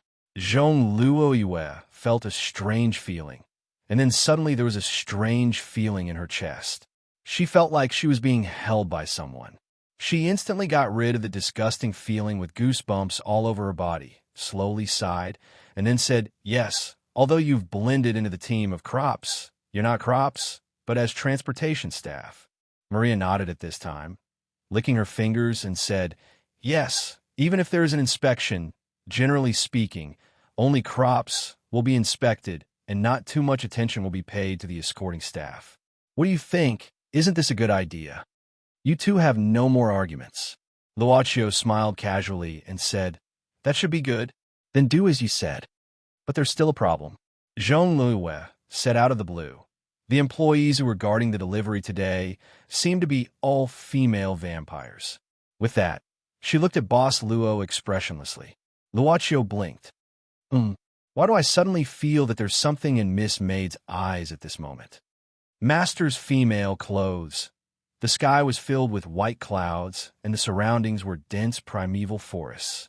For Luo Dance, it was like returning to the mountain where she used to live and the grandpa tree monster. Long Shua, who was holding a cigarette candy, opened her eyes like a dead fish, yawning from time to time and walking in front. The true dragon of the land of the divine lands did not leave any chance for the little butterfly to get in touch with the Inhumans. It was almost as if the true dragon of the land of the divine lands was sprinting all the way, picking all kinds of remote paths. Little Butterfly didn't have any complaints about this. But since entering this forest, Little Butterfly had a feeling of hesitation. She always felt that there was something terrible in front of her. The scenery in the primeval forest was good at first, but as they went deeper, it seemed to gradually become gloomy. The dense forest covered the sky, and the surroundings were getting darker and darker. Suddenly, a sharp face suddenly cracked on a tree trunk, and then began to laugh crazily. The surrounding trees also turned into sharp faces in an instant. The horrible laughter suddenly surrounded Long Shua and Luo Dance. Wow! Luo Dance was so scared that she suddenly grasped Long Shua's arm, and her body trembled slightly. Long Shua rolled her eyes, and only a crack was heard. The cigarette candy in her mouth was bitten off. Shinryu's biting force was no small matter. It was so fast. But such a small one? She grabbed Luo Dance's head and clawed fiercely. "Anyway, you're also a demon, and a very fierce one. Can't you be a little bit more mature?" But at this time, a loud roar came from the depth of the forest. "Get out of here, you bunch of ugly freaks. Bitch, ugly as hell." In front of them, a group of women ran out, crying. Each of them was probably a stunner that could make men fall head over heels for. Whether it was their appearance or figure, it was hard to find fault with them. Genius remembered this site's address in a second. Mobile version of reading website. Chapter 1332. Seeing such a group of beauties running away in tears, Little Butterfly Monster didn't seem to be so afraid of the weird trees. However, this group of beauties didn't seem to care that there were other women in the depths of the forest. They didn't even look at them. Just like that, they bit their handkerchiefs and left while sobbing. Suddenly, a beautiful woman tripped over something and fell to the ground. Luo Dance subconsciously helped her up. The woman glanced at Luo Dance and sighed. Then she bit her handkerchief and covered her eyes with tears. She was so sad that she couldn't express it in words. "What's wrong with them? Sister Long?" Little Butterfly Monster tilted her head and looked at her sister Long confusedly. Long Shua just shrugged, saying indifferently, "You'll know later, but with your character, you probably won't feel anything, right?" "Eh." Shaking his head, Shinryu of Kelowna was about to speak when three figures walked out from the depths of the forest. This time, they were not women, but three young men. They wore the same style of clothes, like some kind of uniform. One of them was stunned when he saw Long Shua and Little Butterfly Monster. Then he lowered his head and started flipping through a document in his hand, muttering, "Hey, why are there two more? Well, there's no corresponding information. What the hell? The logistics department is getting more and more perfunctory. Forget it. We know it won't work out." Another man waved his hand. "Hurry up. Send these two in too. After all, they're already here, and their elders should have talked to them." But, as he said, he began to look at the two women, commenting, They're young and have good figures. Isn't this a bit too much? Shinryu of Kelowna frowned. Yeah, she looks like she owes someone money. She's not gentle enough. The true dragon's eyebrows twitched again. They're not feminine at all. Really? Don't tell me they're here to make up the numbers. Then he raised his voice. Hey, don't you have any other clothes? Although your figure is not good, you should at least wear good clothes to cover your shortcomings. And makeup. Do you know makeup? And your eyebrows are too hairy, and your face doesn't look rosy at all. Hey, are you listening to me or not? Show me a smile. If we can't pass, don't even think about going in. We don't care how much money your elders have spent. The true dragon of the divine land, whose brows had already calmed down, said indifferently, Die. Then, there was no then. In the depths of the dense forest, after a golden light flashed, 100-meter-long, 3-meter-wide flat road appeared. Those tree monsters that the little butterfly demon was afraid of were also gone, and the trees returned to their sunny appearance. The gloomy atmosphere in the depths of the forest was swept away, and there was peace everywhere.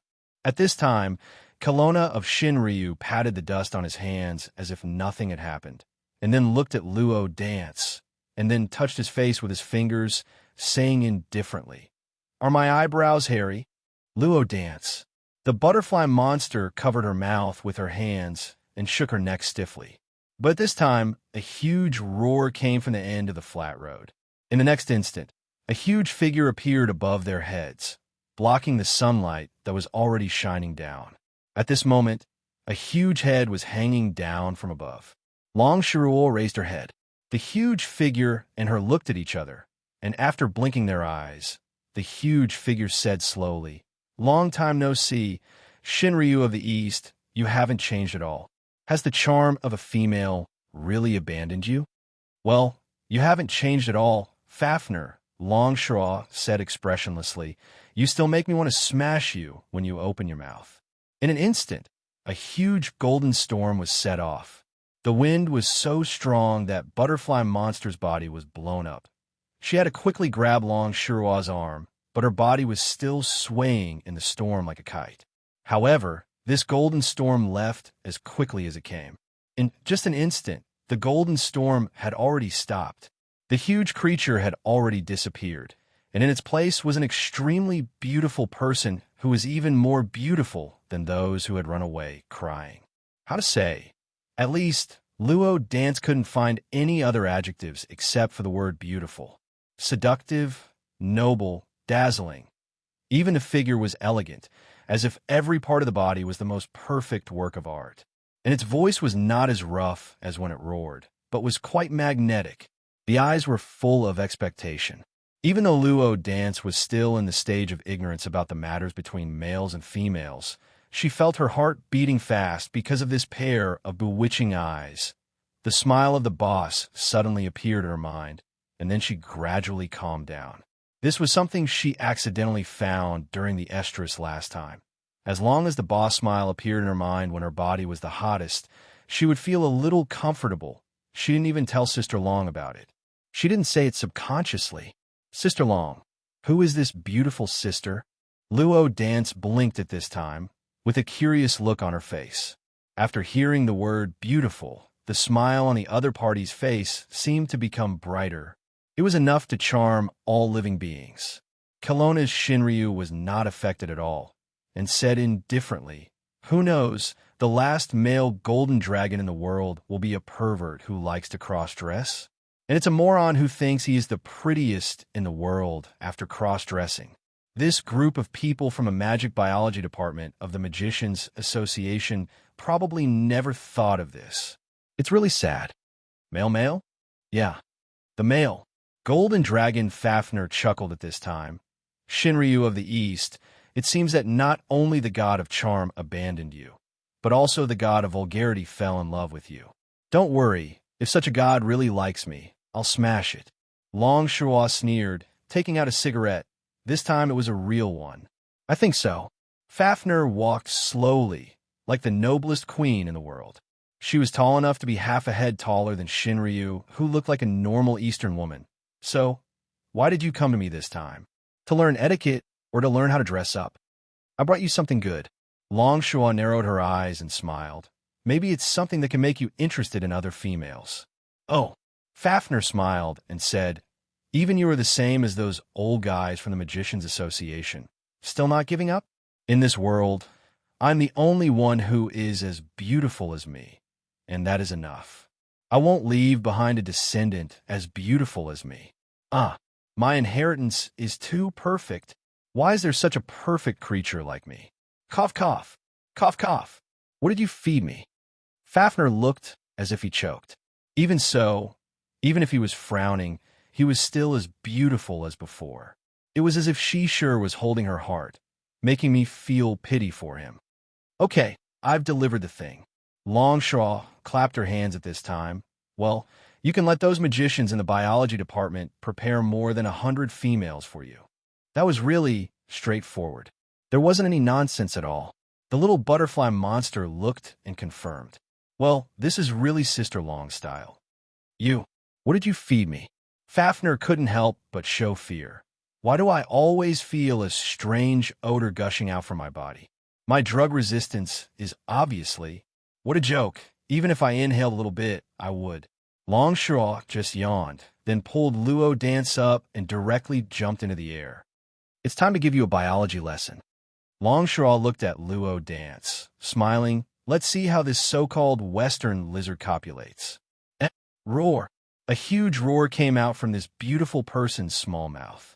Her snow-white skin was gradually dyed with a layer of redness, as if she was drunk. So uncomfortable. I miss.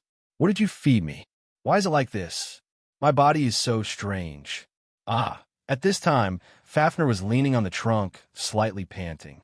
Her eyes were misty, and the rippling aura all over her body seemed to have infected the flowers and trees, looking extraordinarily vigorous. But she had been resisting the effect of the butterfly powder. Longshore rubbed her chin. Tang, she's really tenacious, swallowing such a big one, and she can still bear it. Tut tut. Sister Long, is she really okay? Why do I feel that she's suffering? Don't worry, she's just in heat. Longshaw said casually, let's care about the female who will copulate later, whether she can bear it or not. Well, there's probably no problem. Don't know how many inhuman. Here hope that their offspring can give birth to the golden dragon's offspring. You saw those guys who were driven away just now? As if it had fulfilled Longshaw's words, Fafnir at this time began to tear her clothes. 2 soft lumps of gelatin directly fell out. Tut. Fake breast as expected. Longshaw pouted and sneered disdainfully. Then her eyes suddenly widened. She stared at Fafnir's lower body, saying in a trembling voice, Flat, flat? Damn pervert. Where's your lower body? That kind of ugly.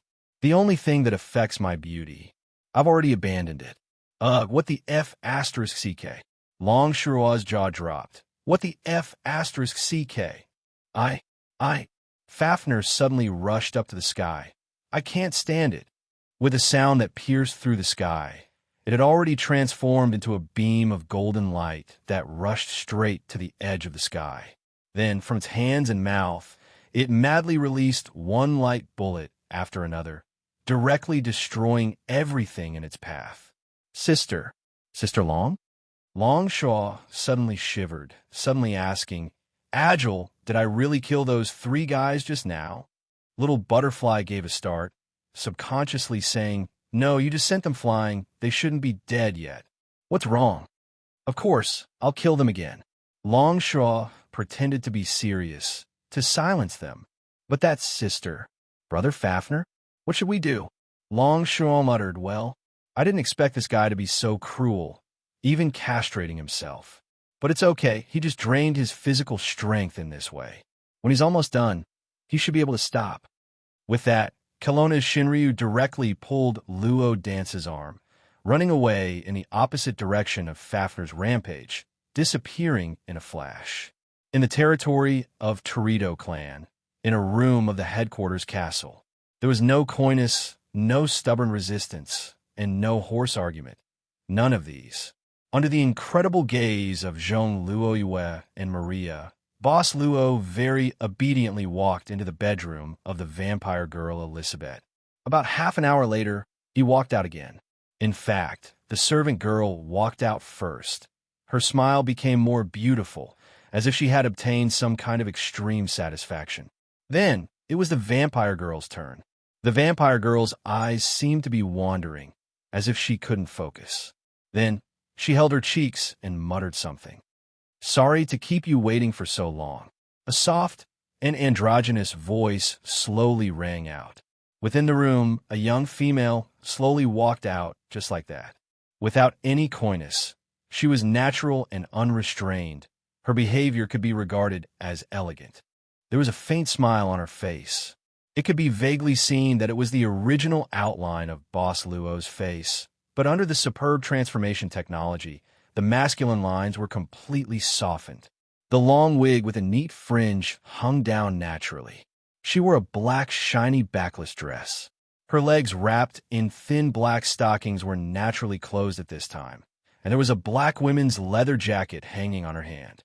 Maria, who was drinking water, choked violently, then subconsciously looked up at Zhong Luoyue. Her small mouth was slightly open, as if she had seen a ghost.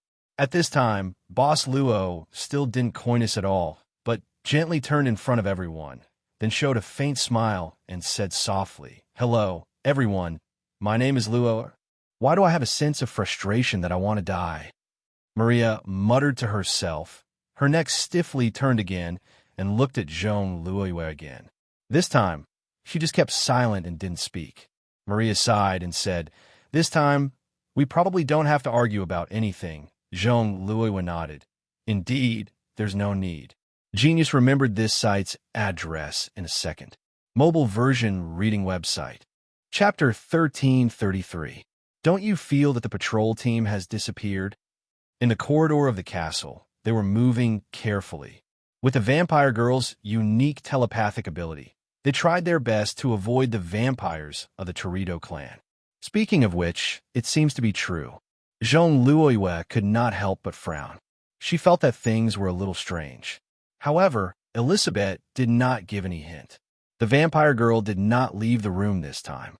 Instead, she used her telepathy to stay in the room as a guide. Of course, the little girl could also let her thoughts pass directly into everyone's hearts, if not for the special precautions against her ability. "Moon, it's safe in front. You can pass." Zhong Luoyue nodded and then walked out first. She and Elizabeth were visitors in the castle. Therefore, even if they encountered special situations, they could still deal with them. As for why Elizabeth was not chosen to play this role, it was naturally because Zhong Luoyue felt that this little girl's acting was too bad. She could only bite the bullet and do it. Although the third daughter of the Zhong family was nervous, at least she did not see anything from her face. Everyone walked silently. Their first destination was the lounge of the team responsible for transporting the crops today. Brother Luochio, can you hear me?" Suddenly, the vampire girl's voice sounded in Boss Luo's ears. "If you can, nod your head. Can you already control your telepathy? I can hear you." Boss Luo's expression was normal. He also communicated with Elizabeth through telepathy. Obviously, this conversation was similar to a private chat. I've been practicing. However, now I can only separate two telepathy. I can't do more than that, but I feel that I can separate many more." Elizabeth's voice was always so soft. This kind of telepathy was like a whisper in one's ear. Luochio asked curiously, "Besides telepathy and telepathy, are there any other effects?" Elizabeth quickly said, "I can control the movements of small animals. For ordinary people, I can also control them for a short period of time. But for those with stronger minds, I can't control them. It's already very powerful." This was the answer that Luochio came up with after some thought. Of course, the answer was not a compliment, but he had really done some research on the future development potential of this ability. He bought the research report from the altar. In theory, the limit was to be able to cover all objects with consciousness in an instant and freely control all bodies of consciousness. Of course, the premise was that her consciousness was strong enough to cover any body of consciousness. but it seemed to be limited by the limit of species evolution. This theoretical limit would not be reached if there were no accidents. The potential of this telepathic ability was huge, but Elizabeth's bloodline did not improve because of it. Among the vampires, her bloodline was only above average. Really? The little girl raised her voice slightly. She seemed to be very happy with this kind of praise. Really? Brother Luaccio, can I ask you something? Elizabeth's voice sounded beside Boss Luo's ear again. Ask away. Big Brother Luaccio, why are you willing to do such a thing? Don't men have conflicting emotions? It's okay if you don't answer. Such a thing. Luaccio was stunned at first. Then he reacted and said casually, Are you talking about the disguise? Just by listening to the soft hum, it was as if he could imagine the vampire girl's appearance at this time. Is it because of this kind of interest? Boss Luo smiled and said, I'm not interested in this kind of interest. But aren't you guys quite happy? Happy? The little girl was stunned. Luaccio smiled and said, As long as you don't see this disguise as something shameful, but as something that can make people happy, it's fine. Just like clowns, don't they always make people smile because they're funny and absurd? That's why you. How do we go on the road ahead? She seems to be a little anxious. Luaccio reminded softly. Jean Louis, who was walking in front, began to look a little nervous because she couldn't get why Elizabeth's instructions. The vampire girl still couldn't do two things at once. At this time, she didn't dare to continue to be absent-minded. Instead, she focused on guiding Jean Louis' next route. Then, like an expedition team, they carefully moved forward bit by bit in the dangerous castle. This kind of experience was quite interesting. Behind them, Luo and Miss Maid followed casually. In human territory, neutral chaotic area 3. Even though the non-humans had their own territories in the inhuman territory, there were also habitats where different species could unite, such as the neutral chaotic area. At the same time, its existence prevented the non-humans' territories from directly contacting each other. Basically, in this kind of distribution center, one could see a lot of life in a Western fantasy. In a lively market, there were all kinds of shouting voices. But suddenly, a frightened scream sounded. At first, no one paid attention to it. However, the terrified voices gradually grew louder and louder like waves coming from afar. Very soon, it had already formed an abnormally huge momentum. All of a sudden, there was chaos in the market. And then there was a loud noise.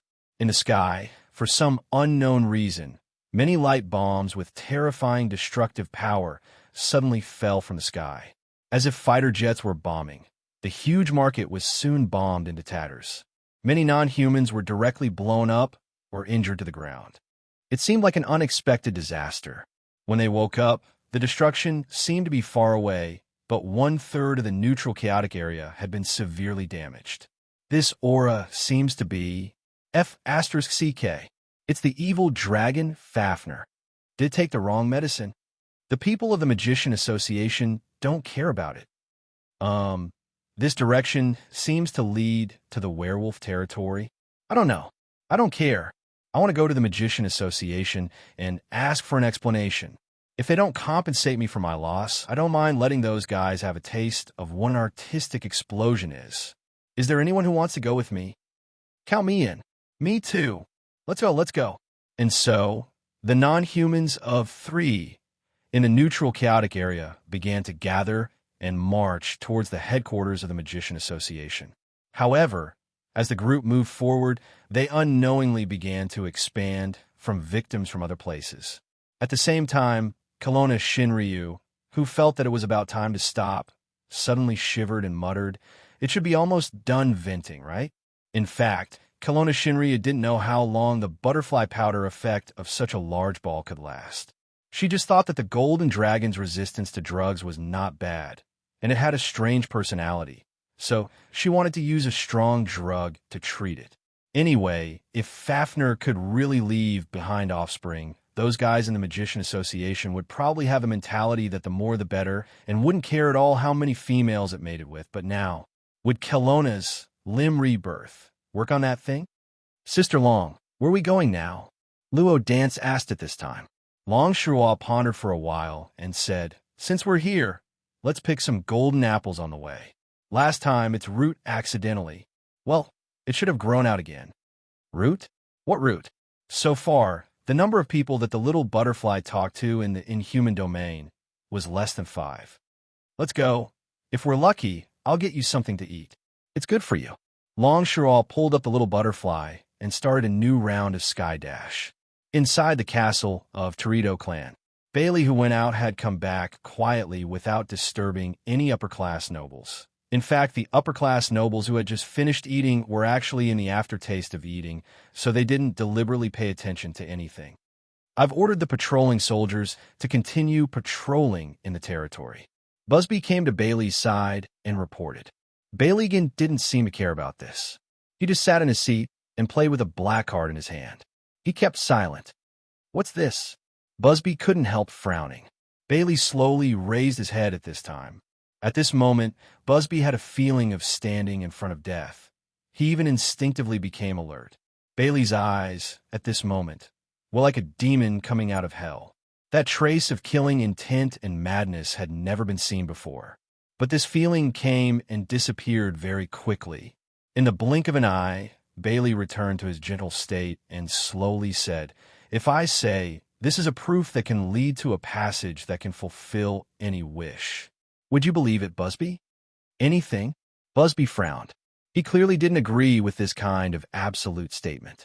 The black card quickly flipped between Bailey's fingers and then disappeared. He chuckled and said, "Of course, any wish has a price, a sufficient price. Give up and get, the principle of equivalent exchange?"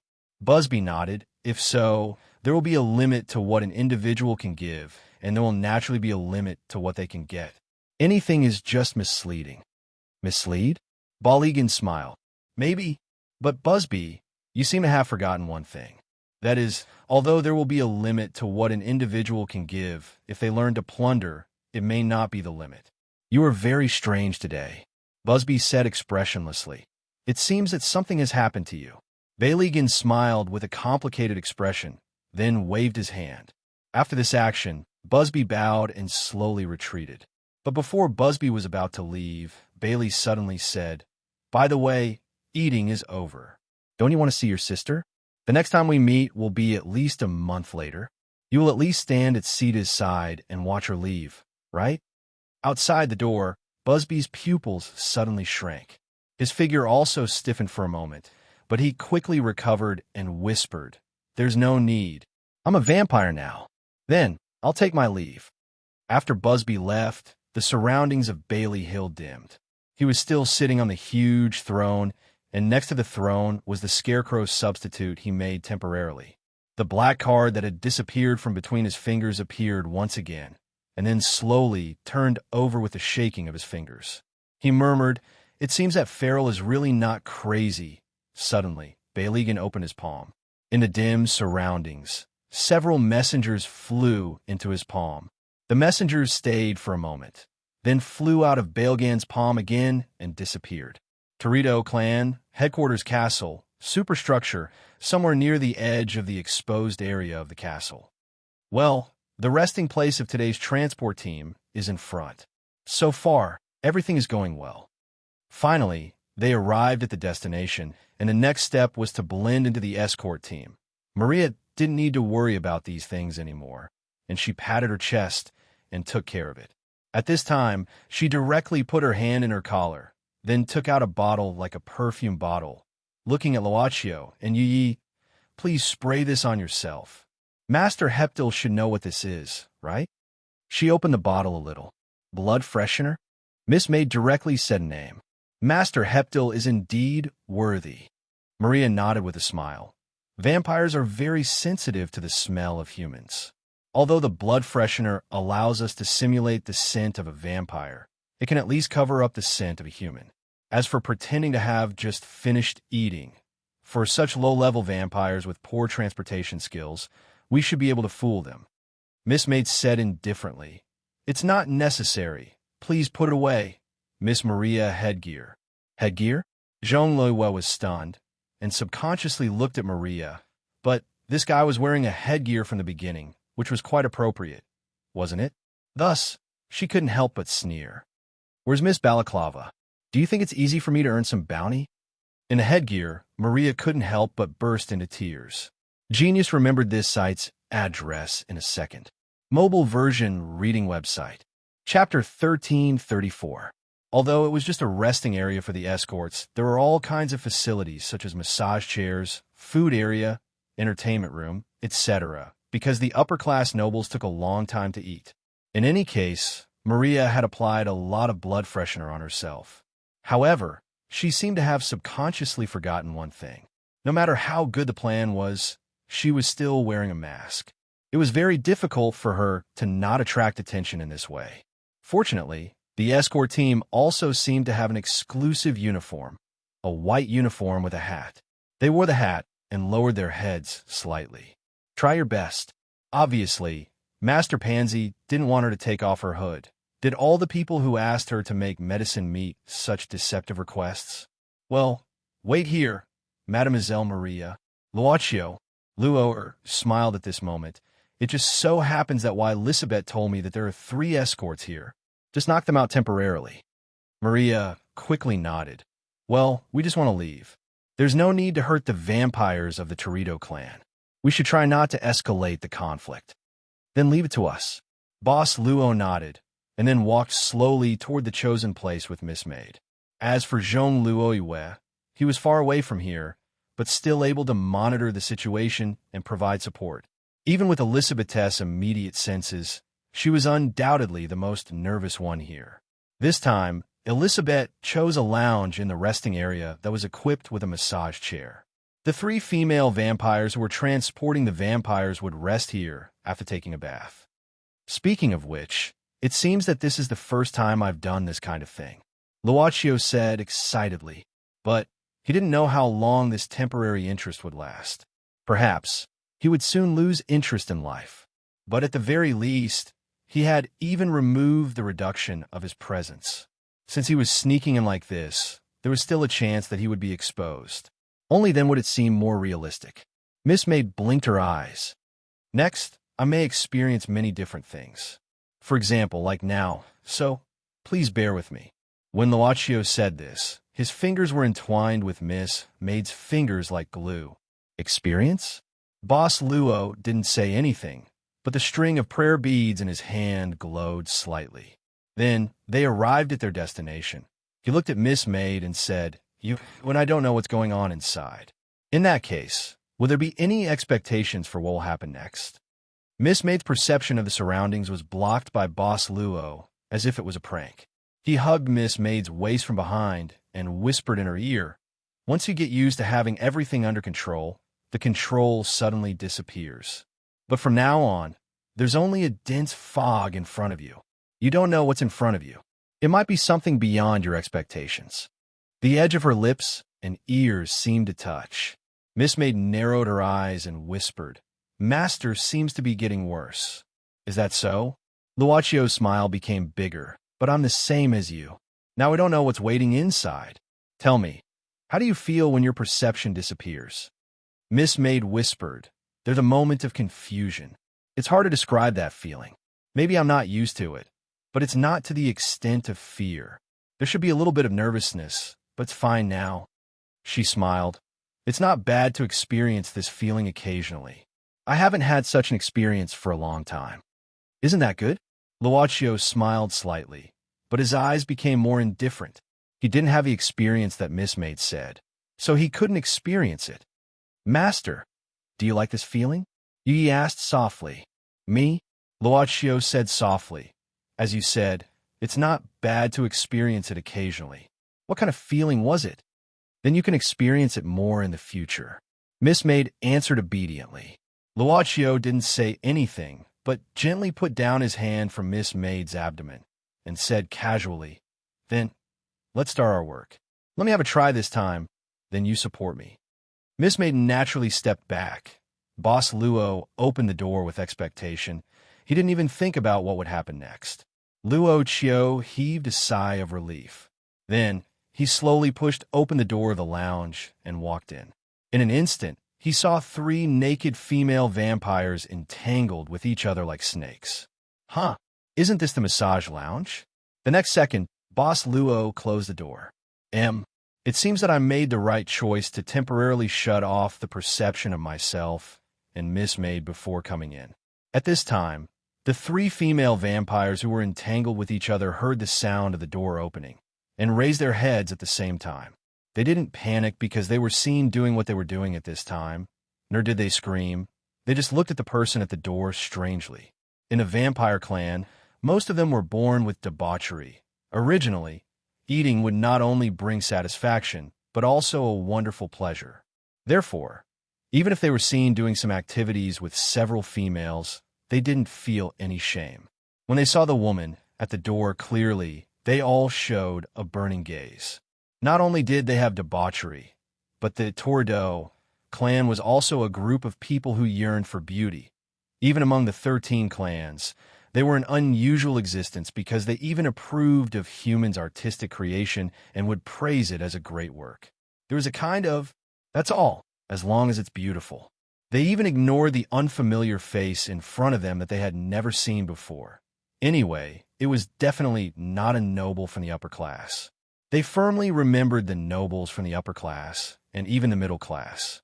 As for the escorting team, they were actually considered as lower-class nobles. This kind of excellent high-class crop that was specially provided for the upper-class nobles naturally couldn't be taken care of by lower-class vampires. Although I haven't seen you before, but there's still some time. Don't you want to come and play with me? At this time, a vampire directly stood up at this time and slowly walked in naked. The debauchery on her face became more and more intense. As she walked, her body also slightly shook. Not only her, but the other two also came at this time. There was even one who directly climbed up from the ground like a cat slowly. Luocio blinked. At this time, when the female vampire who came first reached out her hand and wanted to lift his chin, a long, thick, and black stick was directly grasped in his hand. Then he directly hit the female vampire's forehead head-on, a prop from Maria's magic house, sleeping stick. What a big stick! The female vampire who was hit by the big stick instantly became absent-minded, and then her body softly fell onto Luo's body. At this time, the other two female vampires were also hit by Luo's stick one after another. Actually, it was just a light hit. Just like the reaction of the previous vampires, their bodies softly fell down. Luocio lowered his head and looked at the three female vampires who fell down at his feet. After thinking for a while, he waved his hand and sent them back to the massage chair. Then, he covered each of them with a blanket. All in all, it's a good experience, right?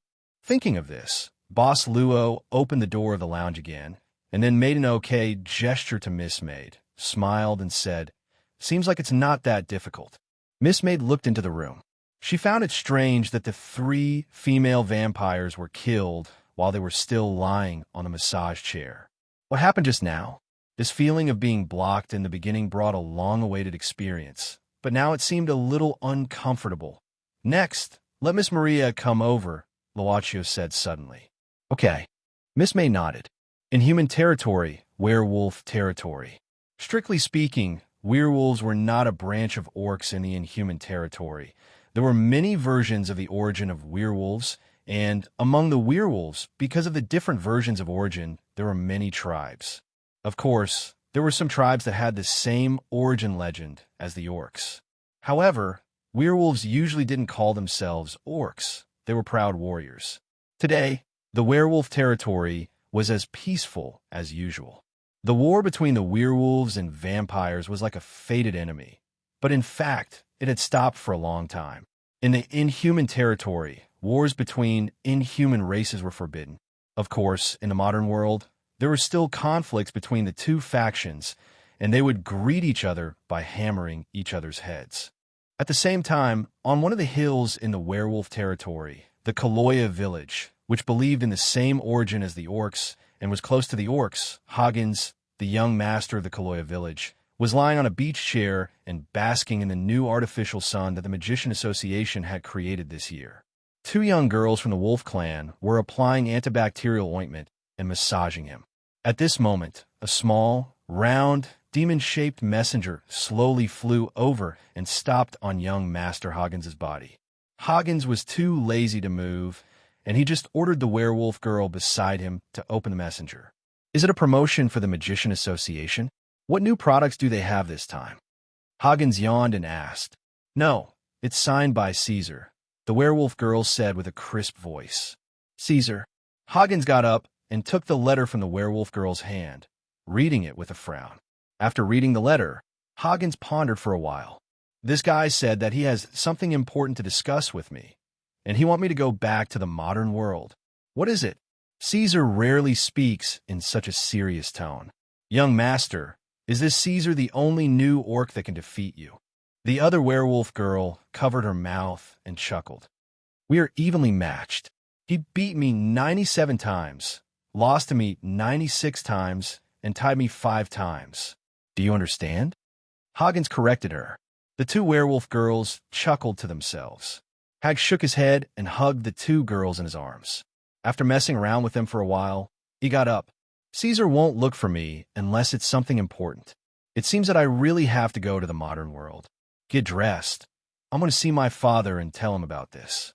Everyone in the werewolf territory knew that young Master Hoggins of the Kaloya tribe was a man of action, and he would do whatever he wanted to do.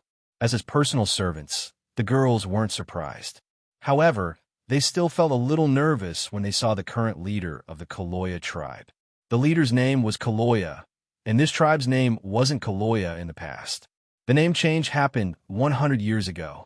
This was because the current leader was the hero of a horrifying war 100 years ago.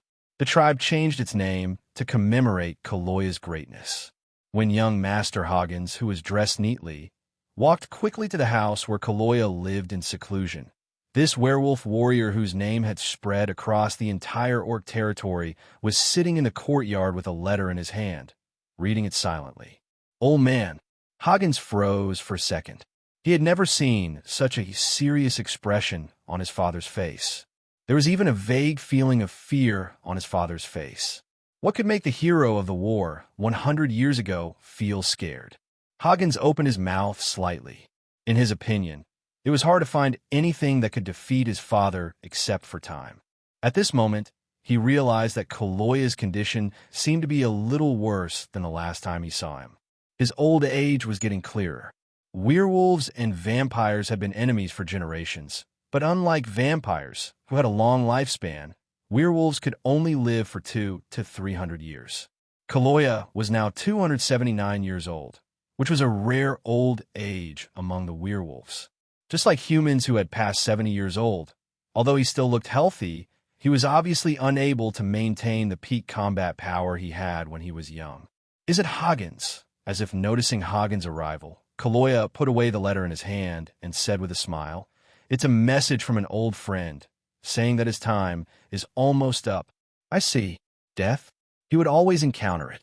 At his father's age, the friends he knew back then would gradually leave. Is it because he is about to lose an old friend that he feels scared? Sure enough, except for time, there is nothing that could make Hero Kaloya feel scared. Father. Hoggins put away the doubts in his heart, strode forward, and said directly, I plan to go to the modern world. Caesar said that he has something to discuss with me personally. Caesar, Kaloya muttered, that hard-working little guy. It's a pity. If it weren't for the ideals in his heart, he could have become stronger. He's really wasted too much time on meaningless things. Then what about me? You go.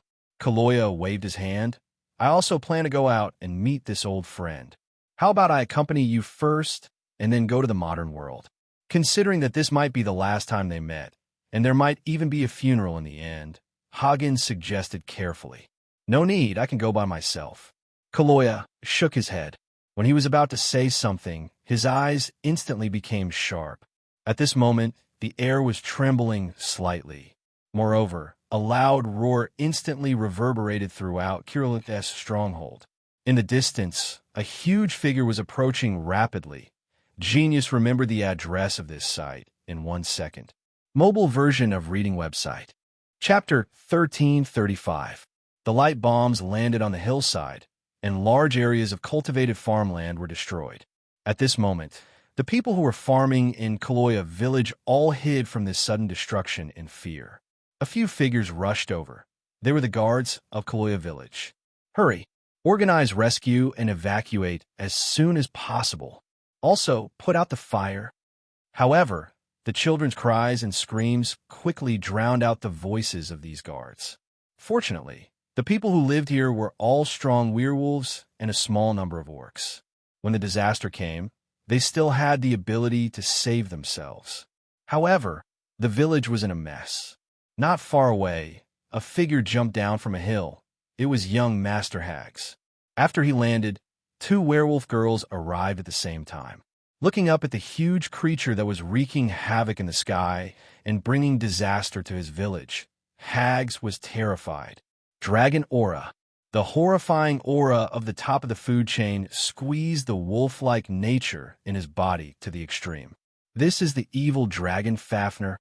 Hags murmured to himself. Anyone who had stayed in the inhuman domain for a while would know that the last golden dragon, Fafnir, was in the inhuman domain. However, there are not many people who could come into contact with Fafnir personally. Fafnir had his own territory, and there were many people from the Biological Management Department of the Magician Association outside the territory.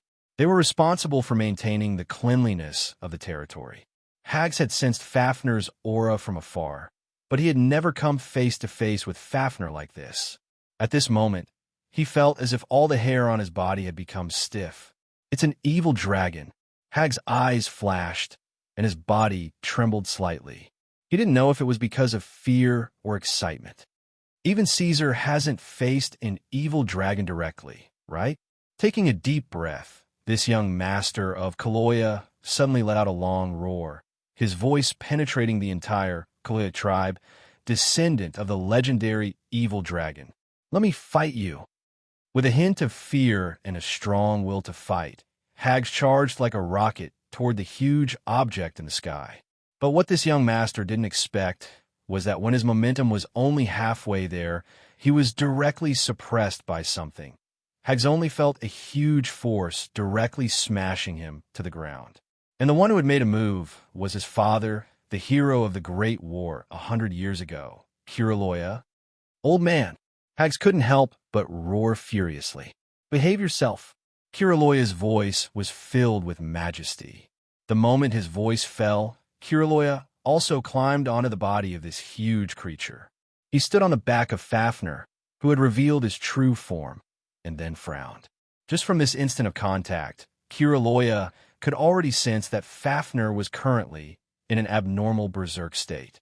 He glanced at the village below, and his voice instantly turned cold. Aren't you doing well in your nest? Why did you come to my place to behave atrociously?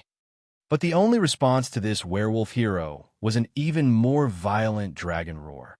After feeling that someone was riding on his back, Fafnir's frenzy seemed to have increased by several levels in an instant. Even Kiraloya couldn't stand stably just by standing there. Stop! I told you to stop. Kiraloya snorted coldly. If you don't stop, don't blame me for attacking you regardless of the friendship between me and your father. Roar! Kiraloya gritted his teeth. Old Fafnir, don't blame me in hell. It's your descendant who behaved atrociously in my territory first.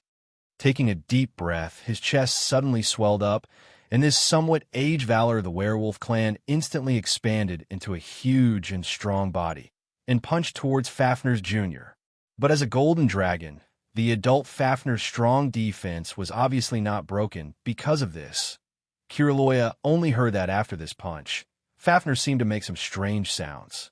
Vaguely, it seemed to be a joyful sound, but before Kiraloya could think about it, Fafnir began to spin at high speed in the sky, as if trying to shake off the intruder behind him. How could Kiraloya let Fafnir get away so easily? He directly grabbed the hair behind Fafnir's back and wildly punched at it. The wolf and the dragon began to fight in the sky. On the ground, although Hags was extremely dissatisfied with his father's behavior of snatching the kill, he didn't dare to wipe the cold sweat off his forehead when he saw the thrilling battle between Kiraloya and the evil dragon. But even so, he still remembered his identity. While watching the battle, He quickly began to command the werewolf guards to rescue the scene of the disaster.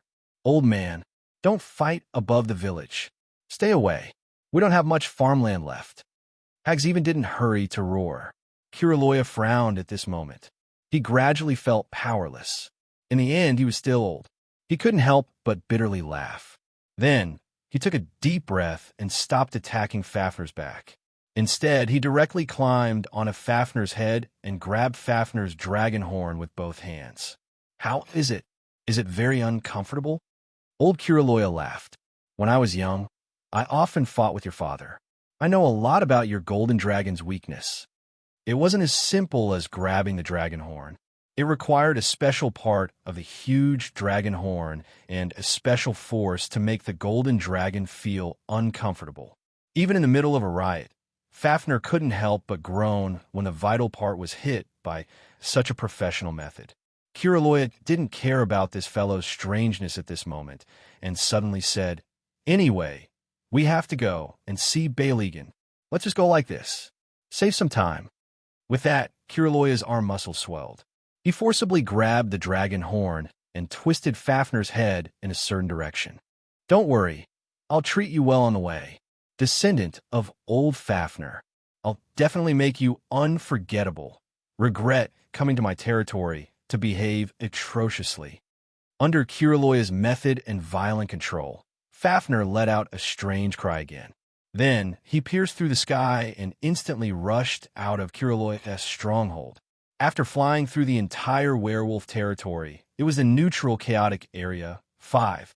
After passing through the 5th chaotic area, it was the territory of the 13 vampire clans. Kiraloya, Kiraloya. The werewolves and orcs in the stronghold cheered heartily. Their heroes saved the stronghold from danger again. At this moment, the young master of the werewolf clan stood silently on the cliff, looking at Fafner, who had become a small black dot. The female werewolf maid behind him came forward to comfort him. "Young master, don't worry. The old leader will be fine. He's a legendary hero." So, F Aster's King Cool. Unexpectedly, Hags muttered to himself, "I also want to ride like this once, maids." The two werewolf girls suddenly stopped talking. At this moment, Luaccio couldn't help but chuckle in the massage lounge. The 3 female vampires who were hit by the big black stick were still in a deep sleep. Boss Luo, Miss Maid, and Maria changed into the uniform of the escort team. The reason why Boss Luo laughed was that Maria was drawing a face with a marker on her headgear. Of course, her drawing skills needed to be improved. Then, she tightened the headgear as much as possible and drew something like hair. After putting on the hood, Maria's headgear seemed to have been reborn, although it still looked weird. I tried my best. After Maria shouted a few words in her heart, she looked at Master Pansy with resentment. Miss May didn't seem to see it. She just carefully arranged some special designs for women on Boss Luo's uniform and casually commented, "Well, the design of this uniform is not bad. It's very beautiful after wearing it." Luaccio casually told Miss May to show off her hobby. "Are you done? Send the crops back to the farm." Suddenly, there was a knock on the door, but the other party didn't come in directly, probably because she knew what was going on in this room. Maria was shocked, and then made a gesture to calm them down. She quickly walked to the door, lowered her voice, and changed her voice. "Soon. We'll be out soon." "Why does your voice sound weird?" Maria said calmly. "Is it maybe my throat is a little dry after talking too much?" The female vampire outside the door suddenly laughed. "Don't tell me you're shouting too loudly? Be careful, slut. There are many middle-level nobles around here. Quickly finish your work and come out." "Okay." The footsteps gradually faded away. Maria sighed softly, then opened the door and observed outside the corridor for a while. At this moment, Elizabeth's voice sounded in their ears. "Ladies, I'll tell you how to get to the place where they gather. You must be careful, and Brother Luaccio's uniform looks really good." "Thank you." Maria couldn't bear to watch anymore. She took the lead and began to move forward carefully. Not long after, with the help of Elizabeth, the few of them successfully arrived at the rendezvous point. "Don't look back! Don't look back! Someone is coming from behind." Elizabeth's voice suddenly sounded Just keep walking like this. Don't change your speed. Be natural. Yes, just like this. Brother Luaccio did a good job. Maria was too lazy to complain, but the female vampire who appeared behind suddenly said, "Hey, you guys go to the fourth door. There are a few more crops there. The fourth door is in front. Go straight and then turn left." Elizabeth continued to remind them. This time, Maria didn't say anything. She nodded and said, "Okay." After that, she followed Elizabeth's instructions and went to the fourth door.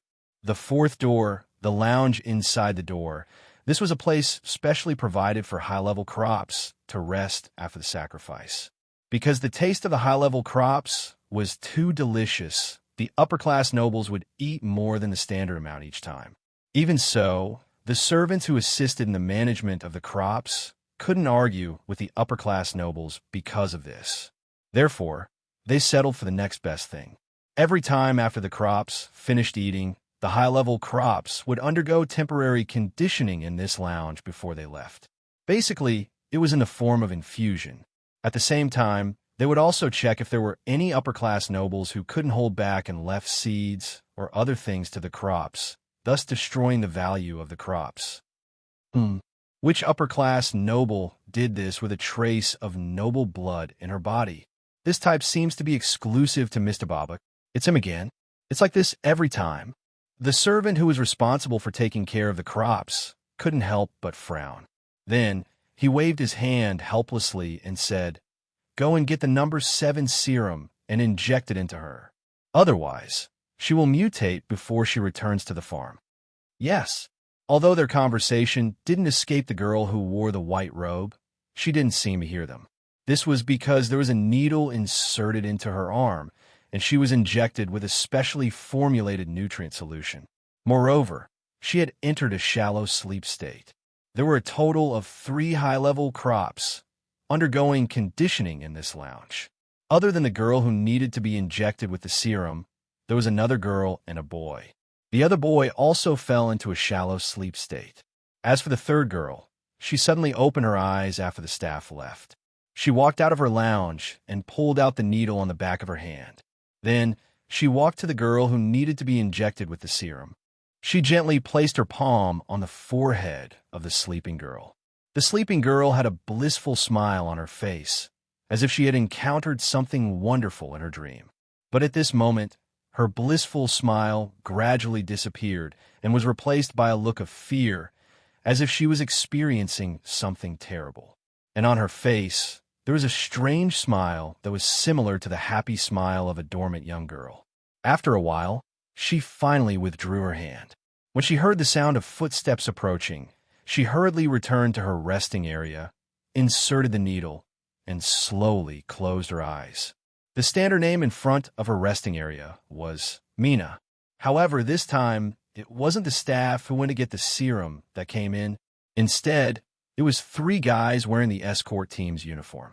That's it. Door number 4. When Elisabeth's voice sounded, Luaccio stepped forward and opened the door. This was mainly because although Maria was disguised, she still couldn't directly show up. As soon as he entered the door, Boss Luo directly looked at one of the 3 lounges. Mobile version of reading website. Chapter 1336. After noticing her master's gaze, Miss Maid followed Boss Luo's gaze and looked at the resting cabin. But Luaccio looked away automatically after a few seconds. He sighed slowly, and his fingers inadvertently touched the prayer beads on his wrist. He said in a low voice, "It's like having an addiction. If I don't pay attention, I'll be attracted to it. This won't do. At least I have to pay attention during this period of time." As he said, he walked directly into the resting cabin from the door. In fact, the staff who left began to return. Luaccio and Miss Maid put on their hoods, leaving only half of their faces. Basically, it was difficult to distinguish them at a glance. At least, the attendants working here weren't sensitive enough to distinguish them. After they saw the uniforms of the escort team, they began to be respectful. "Are you here to take away these crops?" "My 3 lords." The 2 attendants lowered their heads slightly. Due to the overly strict hierarchy, they did not even dare to take the initiative to peek at each other's faces without permission, even though most of the people in the escort team were lower-ranked nobles. "Are you ready?" Luaccio lowered his voice and said. One of the attendants quickly said, "Yes, one of them needs to be injected with this serum. We'll give her the injection right away." "Well, let's do it." Luaccio nodded. The two attendants walked quickly to the girl who needed to be injected with the serum, but they were a little surprised. Before the injection, they obviously noticed the nightmarish expression on the girl's face. Strange. Why did her index drop so much? Maybe the factor of the noble blood started to take effect? Hasn't there been a similar situation recently? Maybe. His companion nodded. "Inject as soon as possible. Don't let my lords wait for too long." "Excuse me, is it true that it happens sometimes?" Luaccio's voice suddenly came.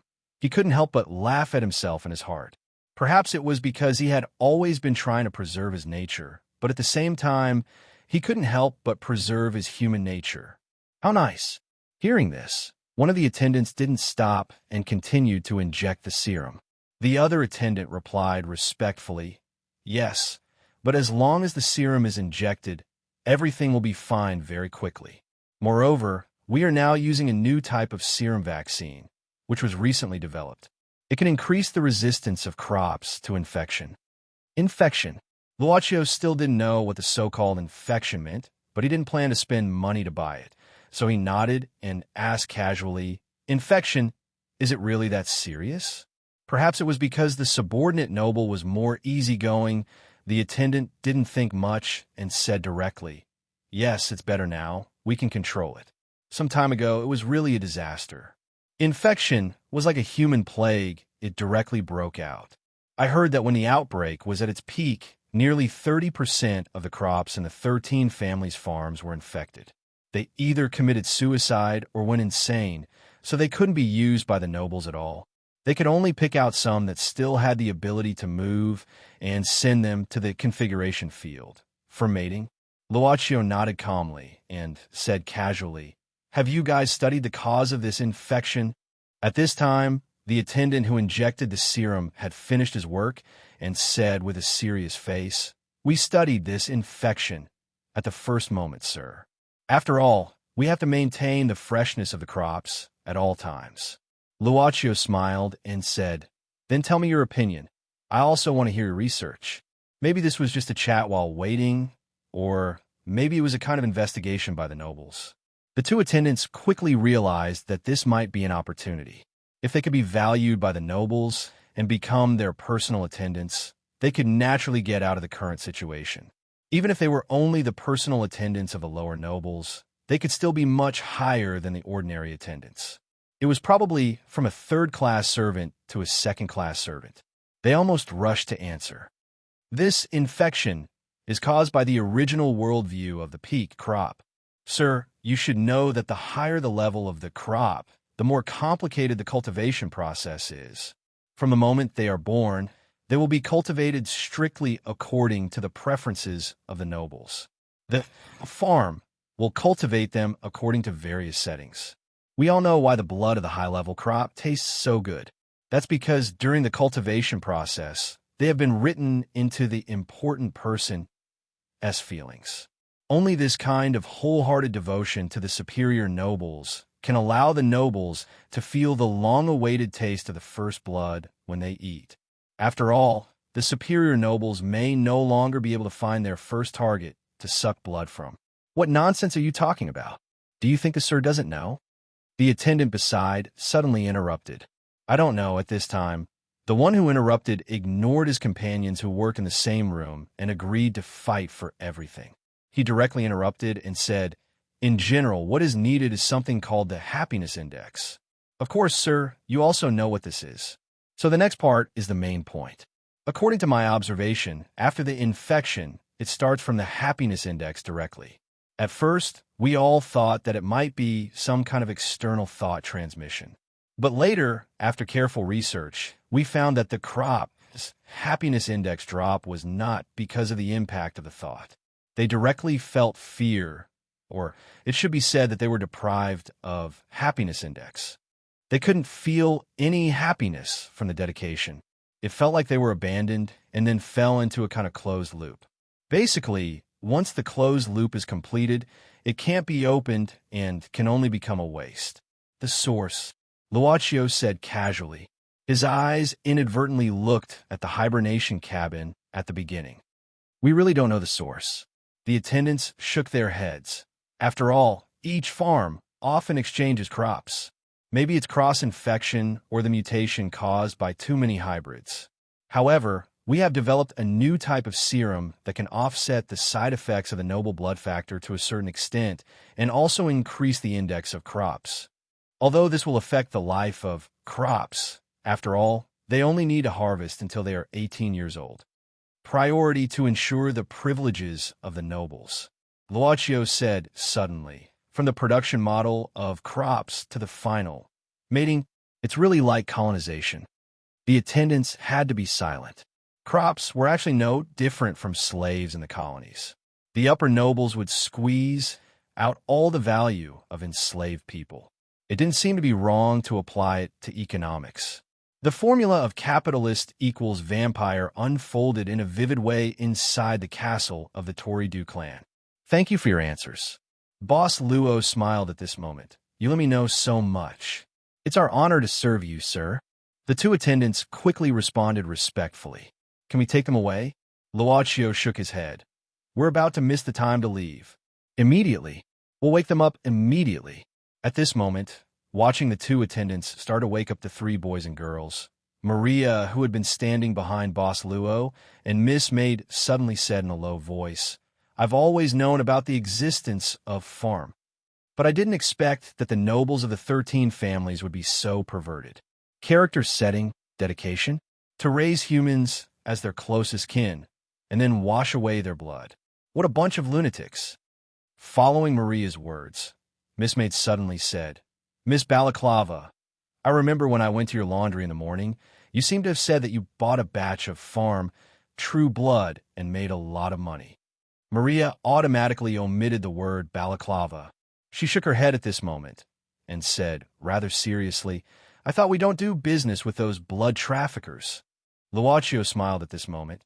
Miss Maria, if you have a chance to liberate all these crops from the farm, but you have to give up all your life and even your soul, would you be willing? Maria didn't know why this little brother of the healing department suddenly talked about such a heavy topic. She was stunned at first. Then she smiled bitterly and shook her head. Let's not talk about whether this hypothesis is true or not. Even if it is, I probably can't do it, right? Don't laugh at me here. I can only promise not to do business with blood traffickers. If the price is high enough, such a promise may be forgotten in an instant. Probably most of the choices. That was why the farm could always exist in the inhuman territory, and the inhumans living in the farm could only turn a blind eye to it. There were even the so-called true blood hunters. But this Miss Maria is also very realistic. Luaccio said softly, being able to be loyal to yourself and admit your shortcomings without any modification. Isn't it great? I'm going to die. I'm going to die. I'm going to die. Don't be so considerate, okay? Maria took a deep breath. She secretly scolded herself for not being able to resist this type of person. She had suffered a lot in the past, but she still couldn't change her habit. She secretly pinched herself, thinking that even an old woman would never fall into the vortex of gentleness. Instead, she said seriously, let's stop the gossip. Let's leave this place quickly, just in case you really don't want to apply some blood dye. As she said that, the busty which habitually reached for her collar, but the uniform of the escort team had a round collar. Just as Maria was thinking about how to put her hand in, two vampire servants had already brought the three boys and girls who had woken up. They were almost the same as the little Harry that Luaccio met in the farm. The boys and girls' eyes were always so kind and gentle, just like pets. The girl who looked at the serum seemed to have forgotten the fear she had when she was in a light sleep. At this time, her face was glowing again, and she elegantly bowed in front of the three adults. What's your name? Luaccio looked at the girl who had woken up from the hibernation pod. She was about 13 or 14 years old. Mina. The girl innocently tilted her head and answered, Sister, do you need my contribution? Luaccio walked forward, bent down slightly and lifted his hat a little, revealing his eyes. He asked with interest, "Then, what can you contribute to me?" She was surprised by the beauty of the other party, and then a flash of fear because of the other party's eyes. In the end, she seemed to be slightly flustered because of this question. However, the girl soon showed a burning gaze again. Then, she pulled down the clothes on her shoulders, revealing her smooth shoulders. She said shyly, "They said that Mina is a younger sister's character setting. Will elder sister like it? Mina loves you very much. But you already have someone who loves you." Luaccio smiled and reached out to gently pull the girl's clothes back. At the same time, his fingers inadvertently touched the two shallow wounds on the girl's neck and said softly, "And he should also love you very much." The girl suddenly took a step back, and her hands even grasped her collar. She looked at the beautiful big sister in front of her in surprise, and seemed to be more and more flustered. "Mina, you can't be rude to the adults." At this time, the girl next to her hurriedly scolded, and then walked in front of Luaccio and apologized very sincerely. "I'm sorry, Mina's grades in school are a little unstable. Please don't blame her. She might have just been too happy after the contribution, and that's why she forgot herself." Luaccio waved his hand, looked at the girl, and asked casually, "This contribution, are you happy?" The girl nodded vigorously. "Very happy. I like Papa Baboki the most. Although I don't know who'll be the next one, but Doni is looking forward to it." Luaccio then looked at the third boy, who was younger, and his face was still ignorant, but at this time, he also nodded energetically. "Farm, do you like it?" he asked the three boys and girls at the same time. Other than Mina, who was a little hesitant, Duo and I and the youngest boy didn't even have to think before they gave a definite answer. Doni smiled sweetly. "It's a very happy thing to be able to live with everyone." Boss Luo suddenly remembered what Baligan said. If everyone acted more realistically, then there was no difference. There was no difference, at least in his black and white vision. The soul of the girl in front of him was shining brightly. Chapter 1337. Soon, with the help of Elizabeth, the three young boys and girls were sent to the starting point, a cable device that connected the castle to the surrounding cliffs.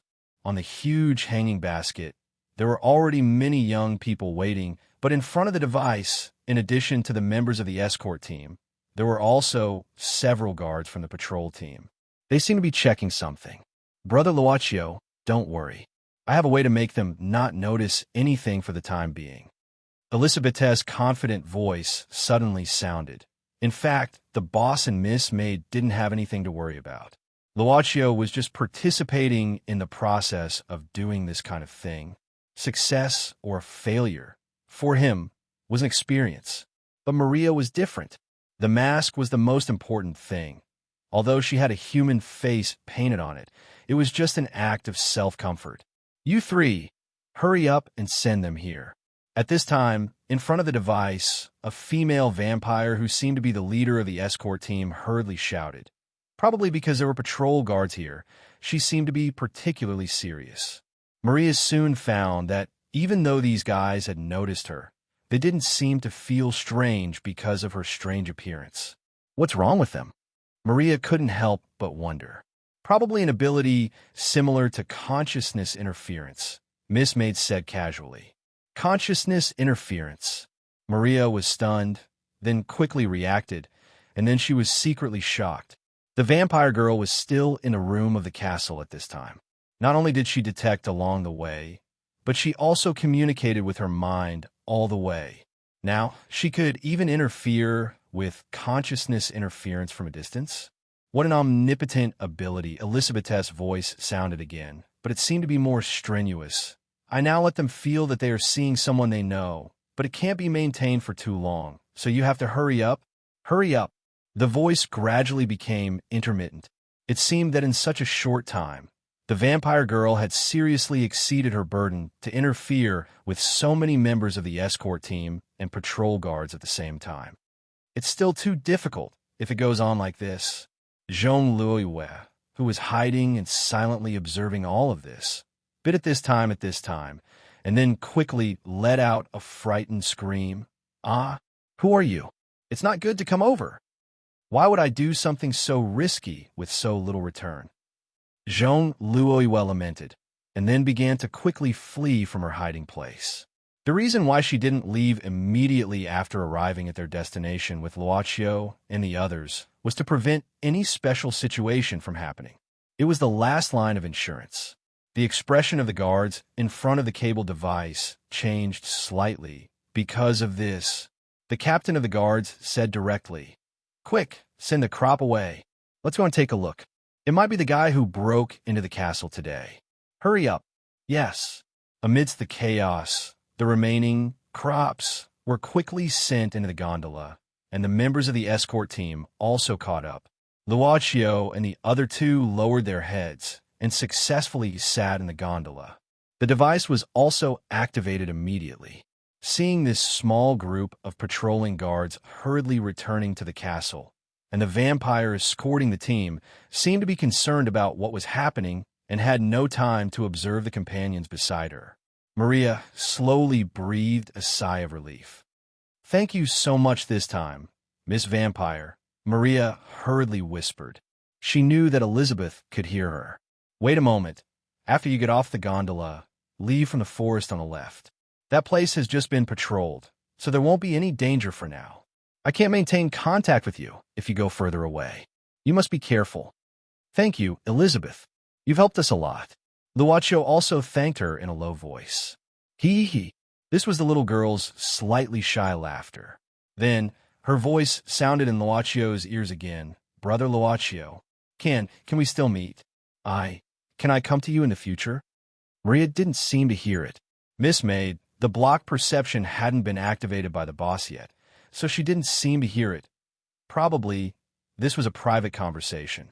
Luochio said softly at this time, "If the next time we meet, I'm not like this anymore, will you be afraid? If you're not like this, what will you be like?" Elizabeth's voice began to become intermittent, probably beyond the limit of her current ability. "No matter. I must—" "Brother." She didn't hear the complete answer. The gondola gradually approached the edge of the cliff. At this time, there was always a gaze, which had been looking at the position of a tower in the castle. The girl standing in the corner with a belly, Mina. When Boss Luo felt the girl's gaze and looked over, the girl sensitively noticed something and hurriedly moved away. She became flustered again, and then quickly concealed this panic and began to walk to the side to talk with others. On the gondola cable car, a group of boys and girls were whispering about their contributions to the adults, just like children sharing their little secrets with each other. Many members of the escort team just watched all this with cold eyes. However, at this time, a huge black shadow appeared above everyone's head. In the sky, there was a huge body and a huge roar. Boom! The device on the edge of the cliff was instantly destroyed by something, and a huge flame soared into the sky. The gondola shook crazily. Maria at this time grabbed the edge of the gondola in horror. "What's going on?" Boss Luo looked up, looking at the troublesome thing in the sky. Before he could speak, the cable connecting the two places suddenly broke, and the entire gondola fell down the cliff in an instant. Everyone in the escort team, "Save them." At this time, the female leader shouted loudly. She opened her hands, one to the left and one to the right. She spread her bat wings and began to float in the air. The rest of the members, some who had the ability to spread their wings, followed suit. As for those who didn't have this ability, they could only try their best to grab a crop and then dangerously cling to the cliff. However, there were also many crops that directly fell into the deep valley at this time. On a certain high tower in the castle of the Torito clan, Busby once again looked forward alone. After he witnessed everything that had happened, he didn't hesitate at all and directly jumped down from the tall tower. The huge dark red bat wings he spread out were like a paraglider, and he rushed directly to the place where the gondola fell. The moment he left, the air behind where Busby originally stood was distorted, and then another figure gradually appeared. Balligan, the current acting Grand Duke of the Torito clan. Really dishonest. Baligan shook his head slightly, and there was a faint smile on his face. Then, his gaze quickly looked at the initiator of the destruction around the destroyer. A huge golden dragon. The golden dragon had no intention of stopping at this time, and it directly crashed into the castle. The enchantment built outside the castle couldn't be opened in time. With a loud noise, Fafnir crashed directly into the castle. How huge was the golden dragon's body?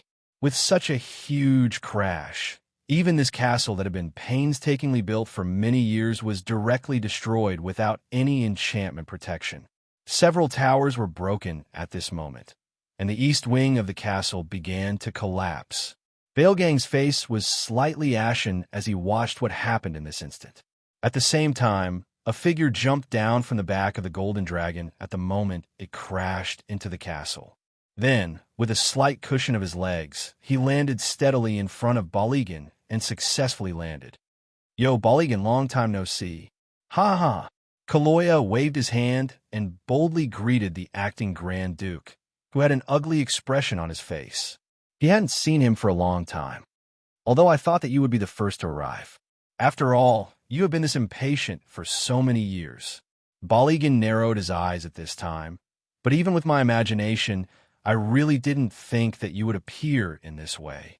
"Kaloya, let's put aside the fact that you and I are destined to be enemies. Just this appearance alone makes me have the impulse to do the same in your stockade.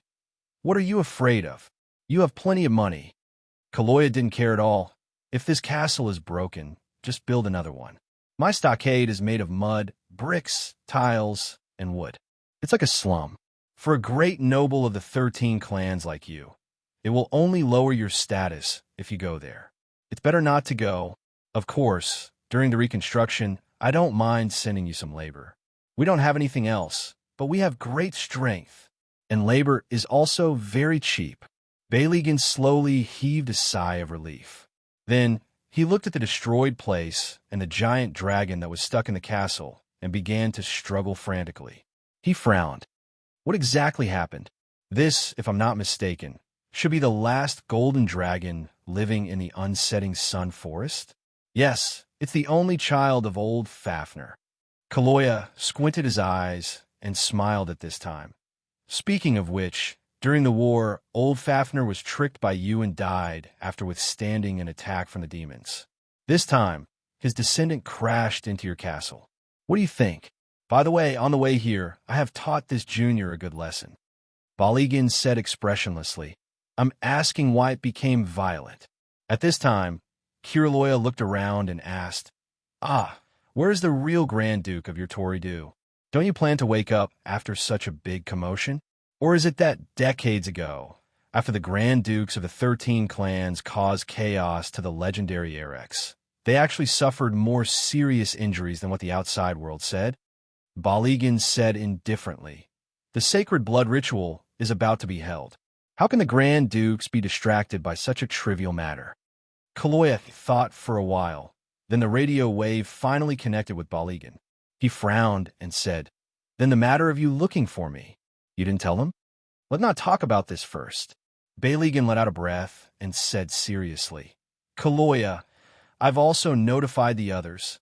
Before they arrive, you and I will work together to suppress this young Fafnir. I will really go to your stronghold. I'll greet you with some local specialties. Is the blood of fat pigs to your taste? I'll definitely greet you with the strongest and most fertile sow in our village." Kuloloya. Behind the acting Grand Duke, something was shining. Kiraloya's pupils contracted slightly. "Is this the spoil of war from that year? Well, I think it's better to suppress this baby dragon first. I'll take the lead, you follow." With that said, without waiting for Baligan's response, Kaloya directly roared, jumped down, and punched the golden dragon stuck in the castle. At this time, the affected vampires in the castle also rushed out one after another. In just a moment, the vampires above the castle had become densely packed. Among them was the little vampire, Elizabeth. At this time, she opened a pair of small bat wings and struggled to lift Zhong Luiwe. She flapped her small wings hard to prevent herself from sinking. Wah! There was a familiar scream. Miss Witch hurriedly tore open her collar and successfully took out her magic wand. Then, she hurriedly chanted a spell. Finally, in the dark gray mud, a huge plant grew crazily. Then, it opened its leaves and caught Miss Witch. Then, the rebound force bounced her to the ground. Then, she raised her buttocks and lay on the ground. Boss Luo landed lightly on the ground, then stretched out his hands and estimated the direction. Only a swoosh sound was heard, and he firmly caught Miss Maid. 10 points. Miss Witch hurriedly spat, then hurriedly got up from the ground. Looking up, she saw that it was dark above. The bottom of the cliff was really deep. Even so, it was not that there was no light source around. On the surrounding cliffs, there were various kinds of ferns emitting blue fluorescent light. It reflected this place like an underwater world under the sun. Then, there were corpses everywhere. Some had been buried in the grayish-black soil, and only a small part of the dry bones was exposed. Some were complete corpses that were directly exposed, probably because the time of death was closer. At this time, another figure fell from above. It was a member of the escort team. Seeing this, Luocio quietly clicked his fingers. This rapidly falling figure, at the moment when it was about to land, seemed to be supported by something and then gently landed on the ground with a frightened face. After the vampire landed on the ground, he looked at his surroundings and shivered. He seemed to be very afraid and in pain. She screamed, then suddenly jumped up, her long nails directly inserted into the smooth rock, and she crazily climbed up. However, when she climbed up about 10 meters, something suddenly shot out from the rock. A black object directly pierced her body, and then sucked her dry. In the scream, she went from being alive to being dead in just a few seconds. A dry corpse directly slid down. "What the hell is this?" Maria screamed. "The Lost Fawn." The answer was a deep and magnetic voice. Above, a pair of huge bat wings slowly flapped and then landed. A male vampire. Then, his hands were holding a girl. Mina. M. Chapter 1338. The Roar. This time, it wasn't a strange rhythmic cry, but a real cry of pain. The golden dragon, who was trapped in the castle, not only had to withstand Kaloya's fierce attacks, but it also had to resist the siege of a large number of noble-level vampires from the Tordo clan who were quite angry because of the destruction of the castle. Some couldn't break through Fafnir's defense, but some could make him feel pain. But the most important thing was still Kaloya's attack. Along the way, the golden dragon had been constantly squeezing out his explosive energy. At this time, his body was in a relatively empty state. In fact, it did not even have the strength to move its paws. Its limbs were weak, and it was not even interested in anything. It felt like it could stay stuck here for 80 to 80 to 80 to 80 years. In short, it was sage time. TSK, the golden dragon's skin is really thick. This old guy is as annoying as his father. Kaloya paused, slightly out of breath. First, he was no longer as brave as he used to be, and his physical strength had declined severely over the years. Second, he didn't really want to kill the descendant of his former comrade.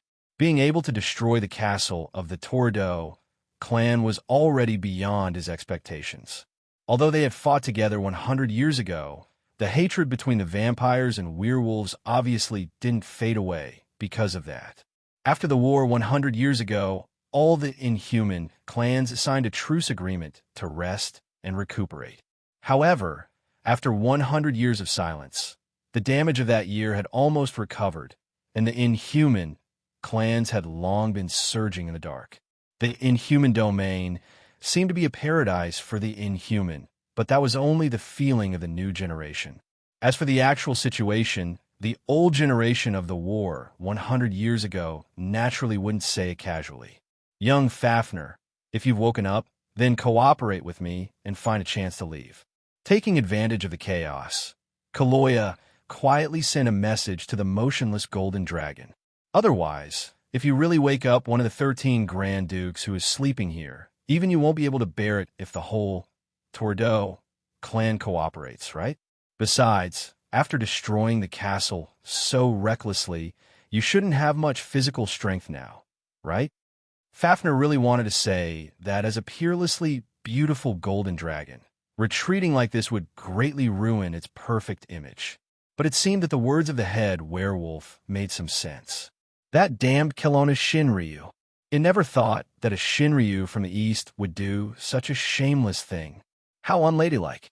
No one would want a tomboy. I got it. What do you want me to do? After a moment of consideration, the golden dragon, who had clearly recognized its current form, quickly agreed to Kiroloa's suggestion.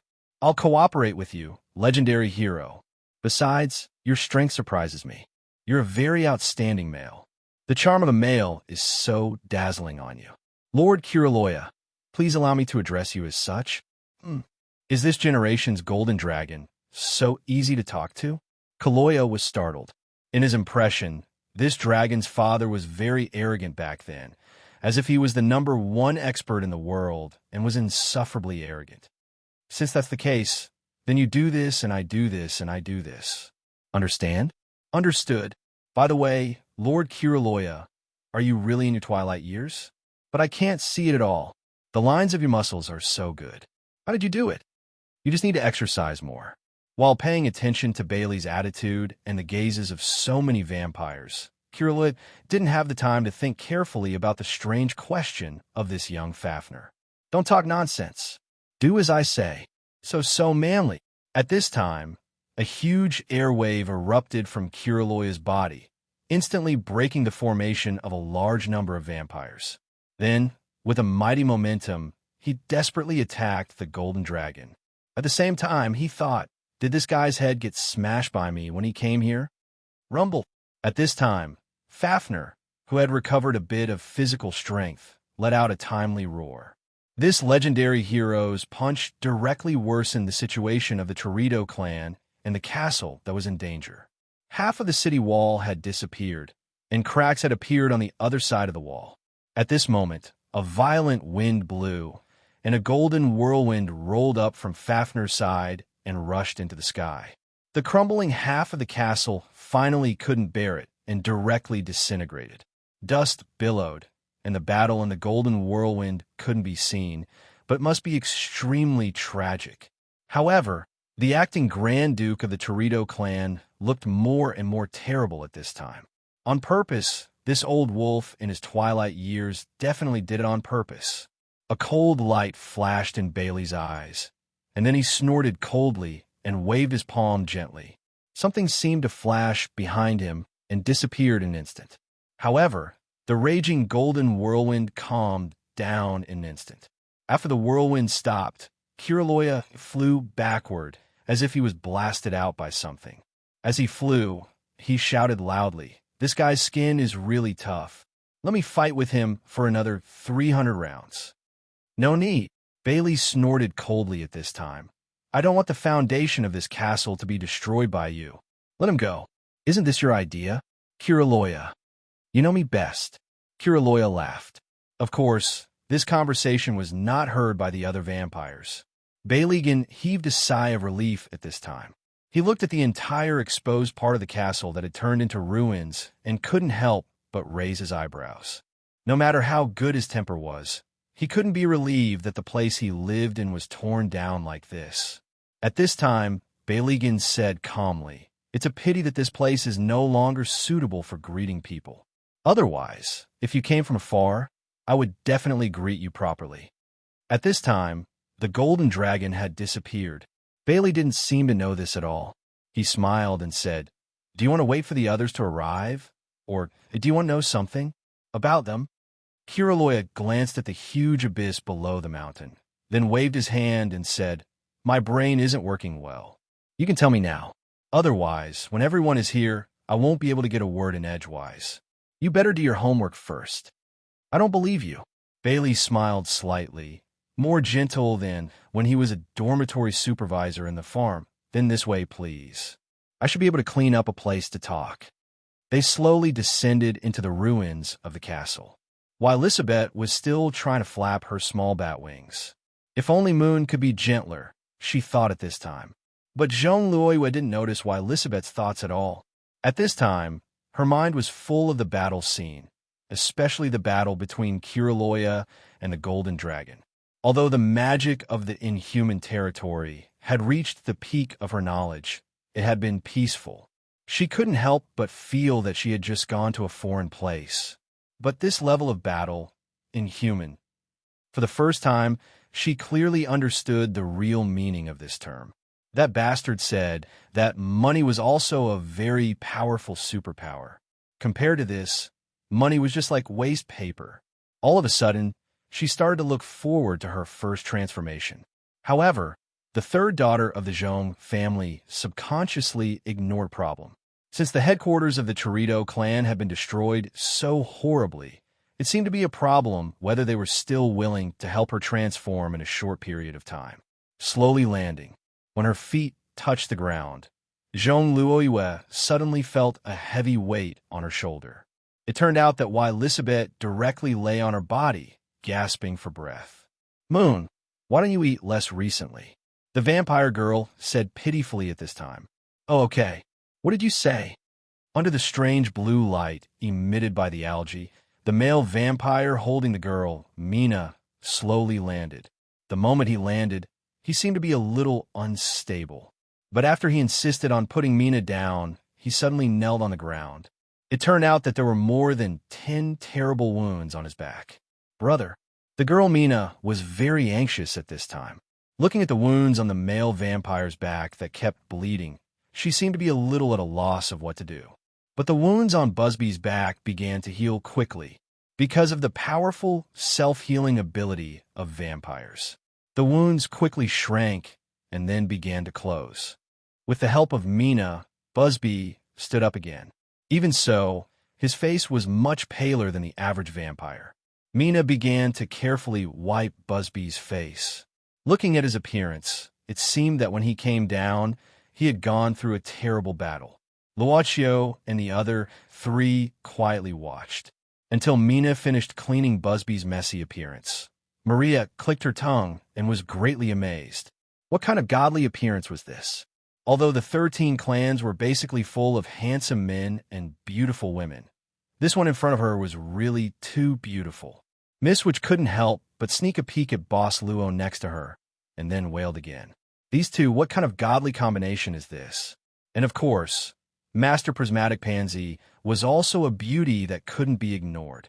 But as a woman, of course, a woman would look at a man. Why would a woman look at a woman? My breasts are bigger. Are the wounds on your body better?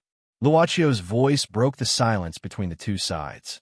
Busby nodded, and then frowned slightly. He looked at the 3 guys in the escort team's uniform in front of him and didn't say anything. Luochio didn't care about Busby's doubts, and just asked curiously, "I heard you mention the Lost Fong. Are you referring to those strange, blood-sucking vines that grew out of the cliff?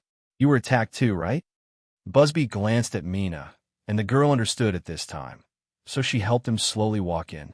Busby's voice was hoarse at this time. "Yes. But to be precise, these vines are not the main body of the Lost Fong. Generally speaking, they are like the capillaries of the Lost Fong." "Can you tell me more about it?" Luochio was even more curious. In Maria's view, he even reached out to touch the rock on the cliff next to him without fear of death. "Little." The witch couldn't even speak to stop him, and Boss Luo had already pressed his hand directly on the rock. But it seemed that nothing happened, and she was relieved. Busby saw it, and his expression didn't change, but he slowly said, "The Lost Fong. Legend has it that it is the Fong of the world's first vampire. Legend has it that after it died, its whole body became the earth, and the Fong became a mountain." As if realizing something, Miss Witch suddenly exclaimed, "You're saying the place we're in right now is the mouth of the first vampire that died?" Busby glanced at Miss Witch's funny makeup again, and said indifferently, "The territories of the 13 clans are all built on top of the Lost Fong Mountain. This is basically what the adult vampires in the 13 clans are told. Have you forgotten?" "Of course." Maria quickly waved her hand and said, "No, this isn't because we suddenly fell into such a terrifying place and got scared. Ah, how can I forget, right? No, if it's dead, why do these things still suck blood?" Busby said casually, "Probably instincts. For powerful individuals, Even if their souls have dissipated, their bodies can still be in an active state. It's just that without the driving of consciousness, everything can only follow simple instincts. I see. Well, I think so too. Miss Witch quickly nodded, and then asked as if she was familiar with him. By the way, do you know how to leave here? I mean, avoid the attacks of these vampires and leave here. Busby's eyes suddenly flickered, and then he nodded. Follow me. There is a safe way to leave ahead. Pay attention and follow closely, and try not to make too much noise. These things are very sensitive. Understood. Maria nodded and quickly said, We will definitely follow you closely. By the way, how should I address you, big brother? I am new here, and I don't know many nobles. If I have offended you in any way, please forgive me. Chapter 1339. Along the way, the male vampire who claimed to be Norman and the girl, Mina, led the way, while Luaccio and the other two followed unhurriedly. So far, the two sides had hardly communicated with each other except for the initial conversation. They just walked in silence. On both sides of the road, even the soil they stepped on could be seen scattered bones. They were of almost all shapes and sizes, and there were also many species of creatures. This seemed to mean that once one entered this place, it would be very difficult to find a chance to escape.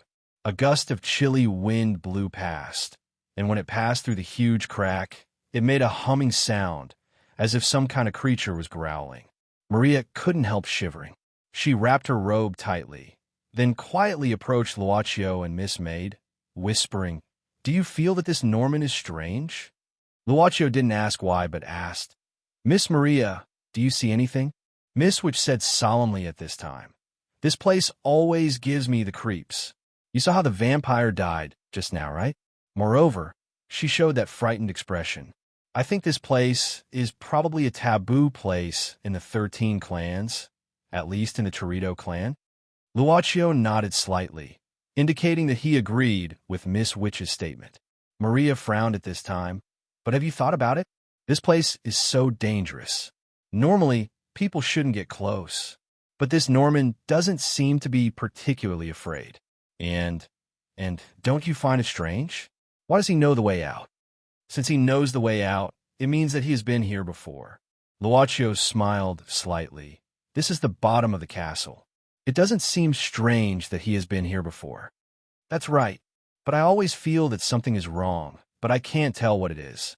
Miss Witch couldn't help but mutter in a low voice. At this time, Norman, Busby suddenly stopped and slowly turned around. He said calmly, Now, let's rest here for a while. Remember, the instinctively active nerve endings of the lost Fong will enter the most active state of the day, and it will last for about 3 hours. We need to wait for them to calm down. Just rest here? Maria couldn't help but gulp, because there were more than twice as many skeletons in this area compared to the place where they first landed. They were so densely packed that they could be found everywhere. Busby nodded and pointed ahead. There seemed to be a deep pit in front of them. There's a place to rest down there. Also, although there are more skeletons here, it's relatively safe, because the smell of corpses and rotting bones here is enough to cover up the smell on our bodies. As he spoke, Busby embraced the young girl Mina with one hand, and then jumped down. His legs slid along the edge of the deep pit, and his movements were quite skilled. It didn't take long for him to slide to the bottom of the deep pit with the young girl. Shall we give it a try? Seeing this, Luaccio looked at Miss Maid and smiled. He planned to slide down like this. Of course, he needed to carry Miss Maid in a princess carry. Unexpectedly, Miss Witch suddenly said at this time, Watch me. Maria waved the magic wand in her hand, and then scattered a few seeds. Soon, almost at a speed visible to the naked eye, a huge plant grew on the ground. Maria then tore off 3 blanket-sized leaves from this huge plant and then laughed briskly. She sat on one of the leaves and then directly slid down the edge of the deep pit. Oh, there was probably a very energetic sound. In general, magician is really a very convenient profession. Luaccio took the leaves and looked at them. When he saw that Miss Maid seemed to be considering whether to play with them, he had an idea. He stacked 2 leaves together and then carried Miss Maid to sit in front of him, and then slid down along the edge. Will it be more interesting this way? Boss Luo laughed in Miss Maid's ear. The servant girl chuckled and said, Master can always make boring things interesting. Perhaps it was a question of whether he was willing to spend some time thinking about it. Making trivial and boring things more lively would naturally make life more colorful. The sliding time was very fast. When Boss Luo and Miss Maid went down to the bottom of the deep pit, they were met with Miss Witch's TSK gaze. These two guys will die if they don't lovey-dovey for a while. Miss Witch, who was complaining in her heart, couldn't help but think, speaking of which, this master rainbow-colored linden has been famous for decades. Although such a master of secret potions, no one would believe that he doesn't have a few bottles of youth elixir. But is this considered an old cow eating young grass? Just when Miss Witch was thinking nonsense, suddenly the voice of Norman was heard. He said, try to save some here. The magic element here is at least 20 times lower than outside. And you can't use secret crystals. Those things are as sensitive to secret crystals as they are to fresh blood. Thank you for the reminder. Boss Luo nodded to him with a kind look. He didn't say anything else and walked straight ahead with Miss Mina. In front of them was a place piled up like a mountain of bones. Logically speaking, if a creature was unfortunate enough to fall from the sky, after being attacked by the vampiric vines, its bones should remain where they were, just like what they saw on the way here. But the piles of bones here made it seem like someone had deliberately piled them up here. Just like that, they followed Norman into the mountain of corpses. After moving forward for a short distance, Norman stopped before a hill of skeletons. Reaching out, he pulled out what appeared to be a leg bone. The bones on the hill of skeletons began to slide off. In just an instant, a gigantic and ferocious skull of a behemoth was revealed. The behemoth's mouth was still open, and the teeth on the upper and lower jaws were still sharp, even now. At this time, Norman directly led Miss Mina into the behemoth's open mouth. It was a different world. This was the first feeling that Luochio and the other two had after entering the interior. The space inside didn't feel cramped at all. On the contrary, it was very spacious, a place to rest, a place to sleep, and even a place to store things. There were all kinds of simple but practical living equipment here. Although they were all made of practical bones, it still looked like someone lived here. At least, it looked like someone had lived here before. At this time, Norman very familiarly took out an oil lamp made of bones and a tool to light a fire from a cabinet made of bones. There were actually many mysterious algae that emitted blue fluorescence growing inside. When Norman lit the oil lamp, it suddenly became very bright. Sit. Norman pointed to a white bone product that looked like a chair at the side. This place was originally the skeleton of a red dragon after it died, but because it was too complete, it was directly transformed into what it is now. Although Miss, which was a witch, after seeing such a house made of bones, she had goosebumps in her heart. How could she have the mood to make such a novel chair? She simply laughed dryly. Well, I'm not very tired. I'll just stand. Up to you. As Norman spoke, he sat down at a relatively distant place. Mina, on the other hand, brought a white bone stool over and sat down beside him. It's really strange that there is such a comfortable house in this place. Miss Maid looked at the structure of the house. It seems that the person who built it probably spent a lot of effort. Perhaps he even planned to live here for a long time. How do you know? Maria couldn't help but ask curiously. Miss Maid said indifferently, if it's just a place to rest, he probably won't have the mood to play with these small things. Her gaze was fixed on a small cabinet in the corner.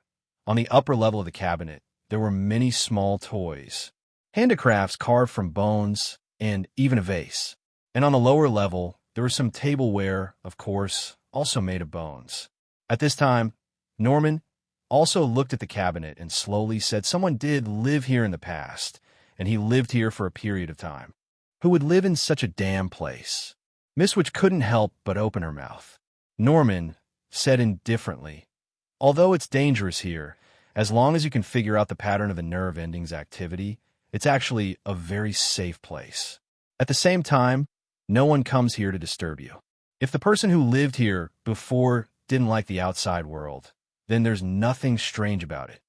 He didn't like the outside world, or he couldn't appear in the outside world. Miss Witch shook her head.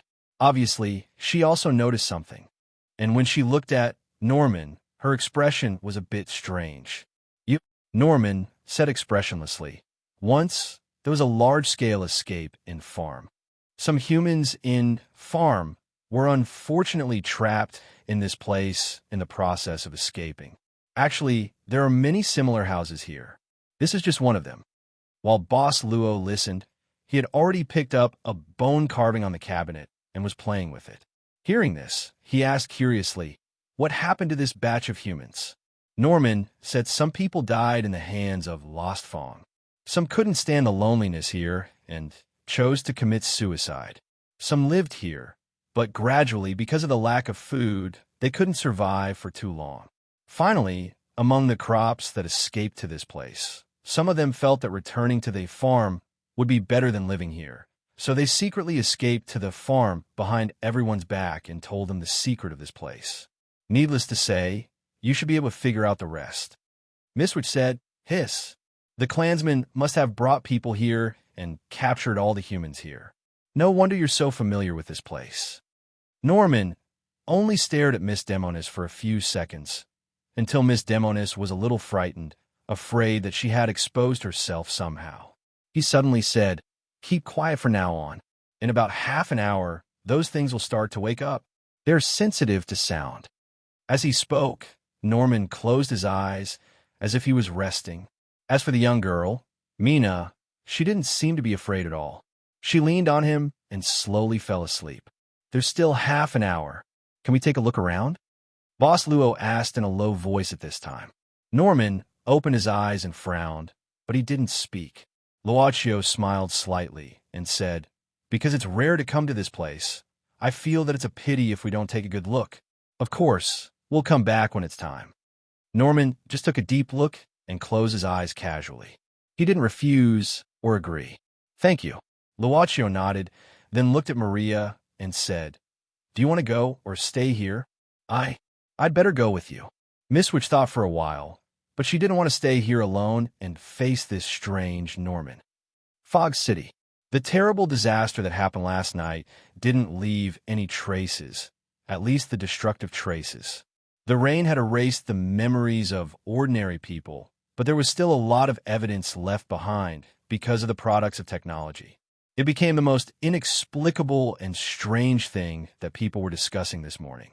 Some people even said that perhaps they had been brainwashed by aliens and so on. In such a strange and quiet atmosphere, Miss Witch Jillian came to the door of an antique shop. She walked in front of the door and frowned, looking at the closed sign hanging above. She could feel some of Farrell's aura here, but Farrell's aura eventually disappeared here. The real face of this antique shop was a coordinate that led to the inhuman domain. However, the Magicians Association had temporarily closed all the official coordinates in Britain.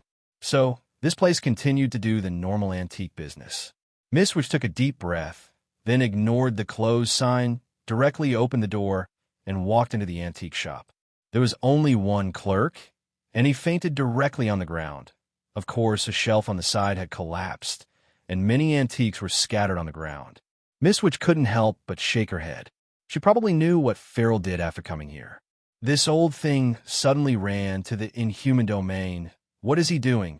Even so, she quickly found the coordinates placed here. The coordinates were still in a state of activation, and there were several fainted guys next to it. Miss Witch shook her head, then lifted her skirt and stepped into the coordinates without any pressure. Anyway, she didn't need to pay the secret crystal, so of course, she would take a free ride. Chapter 1340. Gradually, some figures climbed up the cliff with difficulty from the big crack below the castle. They were the vampires of the escort team and some of the crops that fell when the golden dragon was wreaking havoc. "Hurry up, come and help. Retrieve the crops." There were vampires directing the rescue work here. After the final, fierce battle between Kaloya and the golden dragon ended, the golden dragon disappeared. The acting Grand Duke Balegan didn't seem to have any intention of pursuing or even searching. At this time, he was meeting with the legendary hero of the werewolf tribe, Kaloya. Now, even the assistant of the acting Grand Duke, Busby, was nowhere to be seen. At this time, several superior nobles worked together to temporarily deal with the mess here. Only these crops were retrieved in front of the broken transport device. A superior noble couldn't help but frown. There were many members of the escort team who successfully escaped, but this batch of crops was less than half. Most of the crops fell directly into the abyss when they fell and couldn't be rescued in time. "Sir, we'll reach the cordon if we go further down. We can't go further," a female vampire of the escort team said with lingering fear. "It's almost time for those things to become active, lost fangs." The superior noble pondered for a while, then shook his head and waved his hand. "Record the names of the members of the escort team who were killed. Send the remaining crops back to the farm first." Speaking of this, the superior noble paused and then said, "Leave 2 people to watch and see if there are any who successfully escaped." The members of the escort team, who had just been rescued, agreed. But if they fell into the abyss, could they really come back again? They couldn't help but have doubts in their hearts. There was indeed an incident where the Torito clan went to the abyss below, but that was because there were crops that escaped from the abyss and explained the situation inside in detail. But even so, the clans suffered heavy casualties in that expedition. In the end, the acting Grand Duke relied on the powerful weapon in his hand to bring the clan out. Although that expedition brought back a batch of crops and their descendants that escaped, compared to the casualties of the clan, the benefits were far less than the expenses. "My lord," at this moment, a young girl from Crop came to the vampires who were escorting the team in fear. Her face was filled with sadness and fear, and she looked pitiful. "Is something the matter?" The leader of the escort team recognized the girl's name. She was Lord Bobbick's favorite Crop, and he had asked for her contribution 6 times in a row. "Duoni?" A young girl. Duoni said worriedly, "My lady, Mina hasn't returned yet. Can you go look for her?" "Mina?" The leader was stunned. Duoni hurriedly said, "Yes, she came with me. We're in the same dorm. She hasn't come back yet. Don't worry." The leader showed a gentle expression and comforted the girl. "We'll send someone down there to check. If she's fine, we'll definitely bring her back. Now, you guys go back to the farm and wait for the good news, okay?" "Okay." Duoni nodded and subconsciously looked at the huge abyss crack that seemed to be able to devour everything. She couldn't help but shiver. After that, some of the crops that survived were taken by the escorts and flew over the abyss fissure between the castle and the cliff to the farm. Somewhere on the edge of the ruined castle, the vampire girl Elizabeth and the third lady of the Zhong family were silently looking at the abyss below. I can't feel Brother Luaccio and the others." The vampire girl's face was full of worry, as if she was about to cry. "There's a very evil one down there. I can't get close." The third lady could only pat the girl's shoulder and comfort her. "Don't worry, they'll be fine. Did you forget that guy's ability in the manor last time? Don't stay here. You'll attract the attention of the people of the Torito clan. Let's leave here first." The vampire girl, who seemed to be in a daze, could only nod. At this time, the castle could no longer be inhabited, at least before it was rebuilt. Therefore, after a joint discussion, the upper nobles of the Torito clan made a temporary decision to move their clansmen to the farm temporarily. Because of this proposal, almost all the superior nobles directly approved it, so even Balegan, who was the acting Grand Duke, couldn't reject it, unless the word acting was removed and he was the real Grand Duke of Torito. Obviously, Balegan didn't participate in this trivial matter and even let these superior nobles exert their subjective initiative. Because this acting Grand Duke was dealing with a more important matter at this time, meeting the legendary hero of the war 100 years ago, Kaloya, in a corner of the castle, in a small building that could still be found intact. Kaloya was silently looking through the window at the vampires who were busy like ants outside. Balegan was sitting quietly at this time. He had briefly talked about what he encountered, But he didn't mention the black card in front of Kaloya. Could it be the Black Soul Envoy? Kaloya touched his sparse hair at this time and frowned. That year, our main force successfully broke into their castle and rushed all the way to the last room. The battle was very chaotic. Who can guarantee that one or two Black Soul Envoys would be ignored in the chaos? If that's the case, it's fine. Balegan shook his head at this time. Kaloya, think about it carefully. In the end, can we really defeat the guy with the golden axe? Kaloya muttered. The situation was too chaotic at that time. The elites of the Magician Association basically self-destructed and used powerful forbidden spells at all costs to turn the unbelievably powerful woman into ashes. And he looked at Balegan. That guy also disappeared. Balegan said, we basically didn't hold back and attacked with all our strength. The castle was finally destroyed, and we never saw that guy again. Kaloya paced back and forth and said, the problem is that when the coalition forces collected the spoils of war, they didn't see a single Black Soul Envoy. In the end, the coalition forces even destroyed the castle and the place where it was located, but there was no abnormality. This is the tacit victory, isn't it? Besides, except for Farrell, who seemed to have gone crazy after the war, everything was peaceful for 100 years. Why did it suddenly happen? Are you mistaken, Balegan? Balegan said with a wry smile. Kaloya, if it's you, when those guys appear in front of you again, as long as they don't have any intention to hide and only reveal a little bit of their aura, will you be mistaken? I won't. Kaloya shook his head with a solemn expression. Can you describe the appearance of the man and woman you met? I remember you were very good at painting. Balegan just shook his head. In fact, I can't recall the appearance of the man and woman now, even their voices. Balegan, Kaloya's expression changed slightly at this time. He looked straight at Balegan. After a while, he gulped. I say, are you kidding me? Seeing that this old man is about to die, he planned to give me a farewell party, and then let someone pretend to be the Black Soul emissary so that I can have a good fight in the end, and finally leave with the identity of a warrior without any worries, or something like that. Why didn't I realize that you were so good to me? Is this your idea, or did everyone discuss it without telling me? At this time, the acting Grand Duke of Tordo gently rubbed his forehead. To be honest, Kaloya, I always thought that with your imagination and talent in writing scripts, it was a prank for the creator to let you be born in the werewolf tribe. That's right. The old hero laughed at this time. This Heaven Star Theater in the Inhuman Domain is still performing the stage play Purple Love that I wrote when I was young. So, they are really making a comeback. Balegan nodded slightly. I will stay here for a few days, Kaloya suddenly said expressionlessly. Balegan hesitated for a while before asking softly, How much time do you have? The legendary old hero just smiled and said, 1 year or 2 years. That's about it. After that, no one will write your embarrassing things into the script. Are you relieved? Balegan didn't make any comments on this. He just stood up and said indifferently, The castle is no longer suitable for living. I will arrange a quiet place for you in the farm for a few days.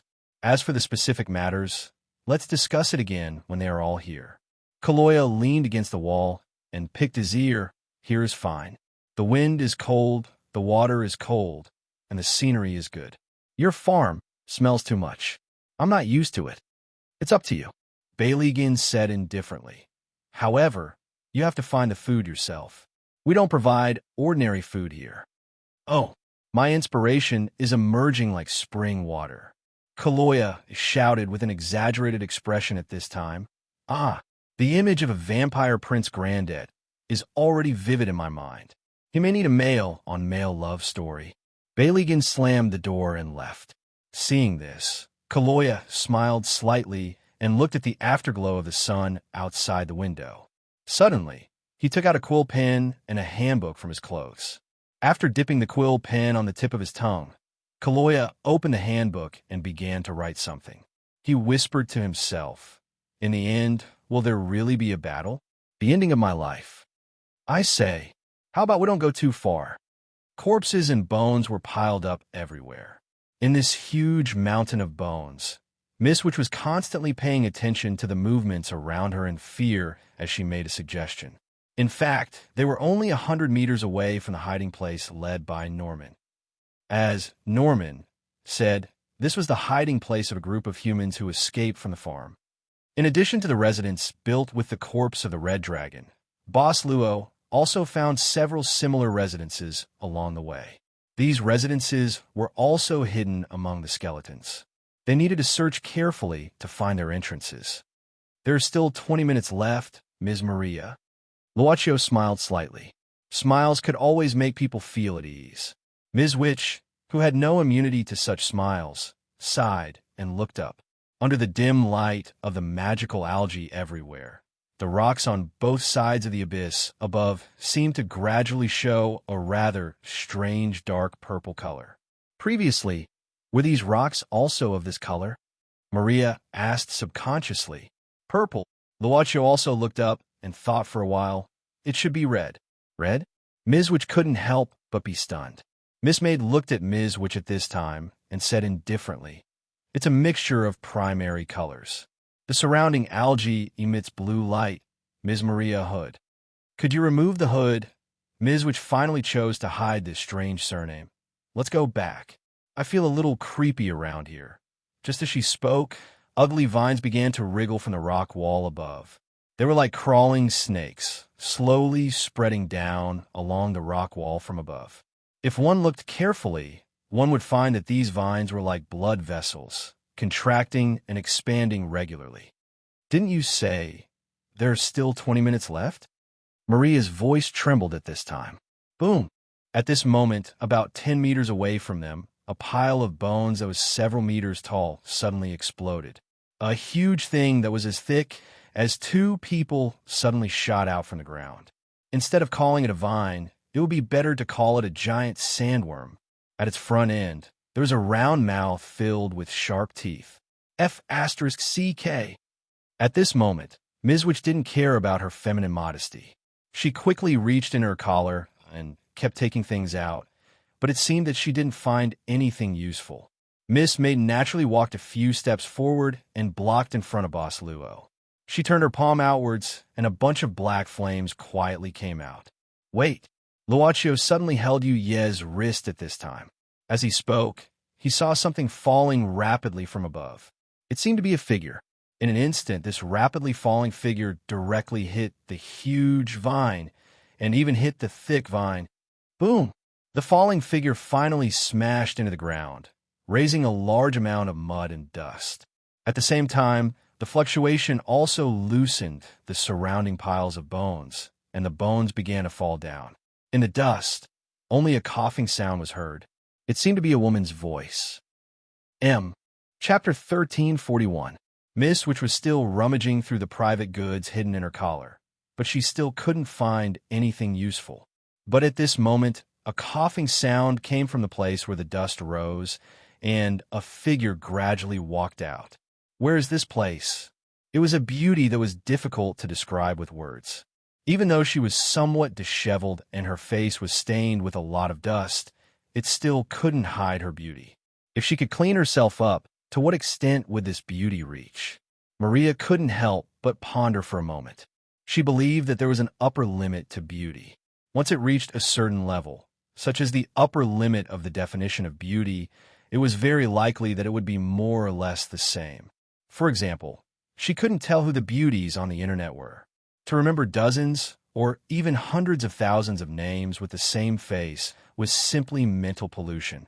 So there was an upper limit to physical beauty, and only different people's temperament could break this limit. For example, the mysterious and dreamy temperament of Master Prismatic Pansy, or Little Brother Luocio's smile that could heal people's hearts, were the only ones that broke the limit of physical beauty, making it unforgettable.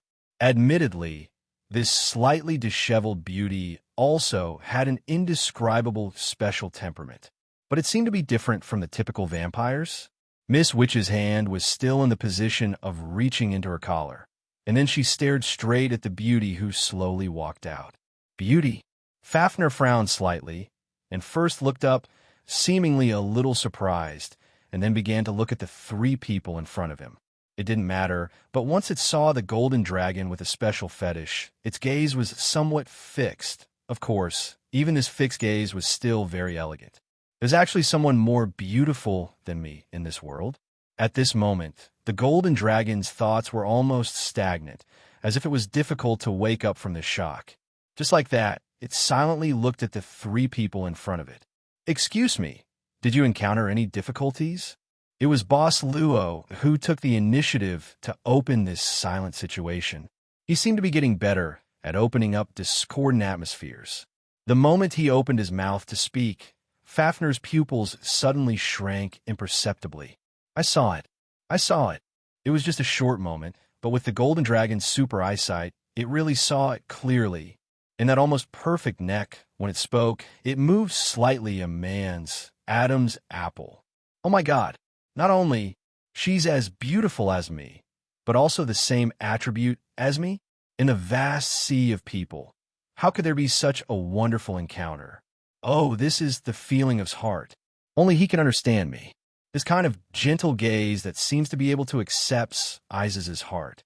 It didn't know if it was because the effects of the medicine given by the wise Eastern True Dragon had not completely disappeared, or because Cupid's prank arrow had hit it at this time.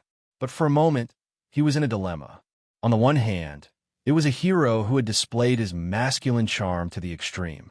Not only did his charm not diminish because of time, but it was also like a fine wine, becoming more and more mellow because of time. On the other hand, this was his own kind, a beautiful person who could be his soulmate. Why? Why do I have to meet two people who make my heart beat in just half a day? It should be double the joy.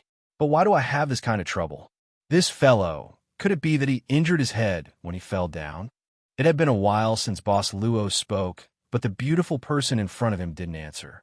What was more amazing was that he began to drool. That indescribable temperament disappeared instantly. Hearing this, Miss Maid and her master looked at each other. Boss Luo asked again, "Excuse me, are you in any trouble?" Fafner suddenly sobered up. The speed at which his face changed was comparable to the special effects of a certain drama. He once again regained his indescribable beauty. Then, holding his heart, he sorrowfully said, "I'm a person who has fallen into a whirlpool of two outstanding people and cannot choose between them." Huh? Luocio opened his mouth. Such an answer was a bit original. It sounds like a really troublesome thing. You also think so, right? Fafner walked slowly. You also agree that love is the most difficult enemy to defeat in the world, right? His eyes were bright and piercing. Why does this gaze seem so familiar? Boss Luo frowned subconsciously. There was nothing wrong with his words, but he felt something was wrong. However, since the beginning in the castle, he had blocked Miss Maid's perception and his own. Although he habitually wanted to buy information, he quickly restrained himself. The rules of this game were set by himself. Naturally, there was no reason for him to violate the rules. He had been in a state for a long time where he could get all the knowledge and information as long as he wanted. In order to prevent himself from getting too used to this state and eventually losing interest in everything, it was better to keep things unknown and mysterious from time to time. But it was a disguised way to find some harmless fun for himself, praying that he would not lose interest in everything. In the end, even the brightest soul would become dim. Because of blocking the other party's perception, Miss Maid could only roughly judge the strength of the other party based on her experience and her own ability. She already knew the general strength. There was no danger to speak of. As for other information, such as identity information, interpersonal relationships, personality, and so on, it was temporarily unknown. But since the master wanted to play such a small game, Miss Maid naturally had no objection. It was just to pass the time. I say, it seems that now is not the time to chat. The witch could not help but kindly remind both parties. We seem to still be in danger. Around them, strange vines had already wriggled to them, as if they had broken into a snake's nest. That's right. This atmosphere is really not suitable for the scene of meeting you for the first time. The golden dragon slowly nodded. No one, please wait a moment. I'll clear these filthy things soon. Boss Luo blinked. What? Miss Maid narrowed her eyes. Oh, Miss Witch opened her mouth. At this time, The golden dragon raised the corner of his mouth and stretched out his palm. Then he bent his fingers and snapped his fingers. In an instant, the fire rose to the sky. Circles of red fire were generated on the ground. Those vines were ignited by the fire and then burned out in a red flame. But in an instant, it was directly cleared out. As for the vines that continued to extend behind them, as if they had encountered something dangerous, they slowly retreated. Not long after, they gradually retreated to the rock wall and then disappeared. When the flames subsided, although the surroundings were still filled with bones, at least the threat was temporarily removed. So powerful. Miss which instantly widened her eyes. Although most of the legendary creatures and famous heroes of the Western world were hidden in the inhuman domain, it was actually quite rare to see them on normal days. Why did she suddenly encounter one? This made Miss which couldn't help but fall into contemplation. It had only been half a day since she entered the inhuman domain. Why did she feel that she encountered one thing after another, as if it would not stop? Obviously, in such a short time, it would pass by unknowingly if she took a nap and ate some snacks. At this time, these things are quite clever. The golden dragon chuckled and then brushed his hair. Well, the things in the way are gone.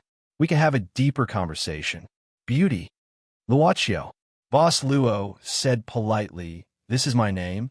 Also, because of some other reasons, I am temporarily in this disguise." I understand. Unexpectedly, the golden dragon nodded seriously at this time. Don't worry, I understand. I will never make fun of you, because... Suddenly, he was interrupted. What happened? A figure flew over quickly. It was the vampire named Norman, who was hiding in the red dragon skeleton house. At this time, he frowned and looked at the surrounding environment and the woman who suddenly appeared in front of him. He was especially vigilant. Fafnir frowned. The man who appeared in front of him was quite handsome and could enter his eyes, but sorry, there was already Sir Crowloy and the beauty Luaccio. He couldn't be distracted anymore. Who is this? However, the golden dragon had to maintain his elegant posture in front of the beauty, so he asked indifferently, "Seeing that you're also quite pretty, I'll forgive you for interrupting me. If there were no two ugly women next to you, it would be better. We met him on the way." Luaccio smiled and said, "Thanks to him, we can find a temporary hiding place in this dangerous place." The golden dragon nodded at this time, then looked at Norman seriously, seeing that his eyes were quite clear, and when he looked at the beauty Luaccio, there was a faint sense of vigilance. He was quite satisfied. Well, as long as he doesn't also like the beauty Luaccio, we can be friends after this. After making up his mind, the golden dragon smiled faintly. He smiled slightly. If I'm not wrong, this should be Lost Crack. These ugly things are the so-called Lost Fangs. Busby frowned even deeper. Lost Fangs was not a special secret in the clan, and there were many Inhumans in the outside world who knew about it, but there were not many who would be relaxed about Lost Fangs. You are.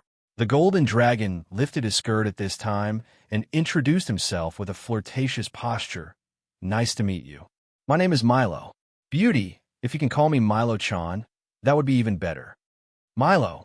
Milo-chan? Hearing this name, Miss Witch couldn't help but be startled. Then she opened her mouth and said subconsciously, Biling? Milo-chan? You are the special relationship columnist in Inhuman newspaper, Biling, the shiny Milo-chan teacher. You know me? The golden dragon was quite surprised. Miss Witch nodded vigorously at this time. Of course. I am your loyal reader. Look, I have carefully collected every issue of your column. When I have nothing to do, I will read through it again and again. Because I'm still single even at the age of a mature woman, I specially study the matters of love. I see. The golden dragon nodded. He had always directly chased away ugly women. Seeing that this was an unaccompanied reader, the golden dragon directly waved his finger at this time. The flames suddenly calcined on Maria's robe, but it disappeared in an instant. After that, a hollow signature burned by the flames had been printed on the clothes on Maria's abdomen. Then keep it as a souvenir. The golden dragon smiled slightly. I will treasure it for a lifetime. Milo-chan teacher. Miss Witch hugged her abdomen as if she was on a pilgrimage. I will never throw away this dress for the rest of my life. It can be enhanced, right? The fortune of love.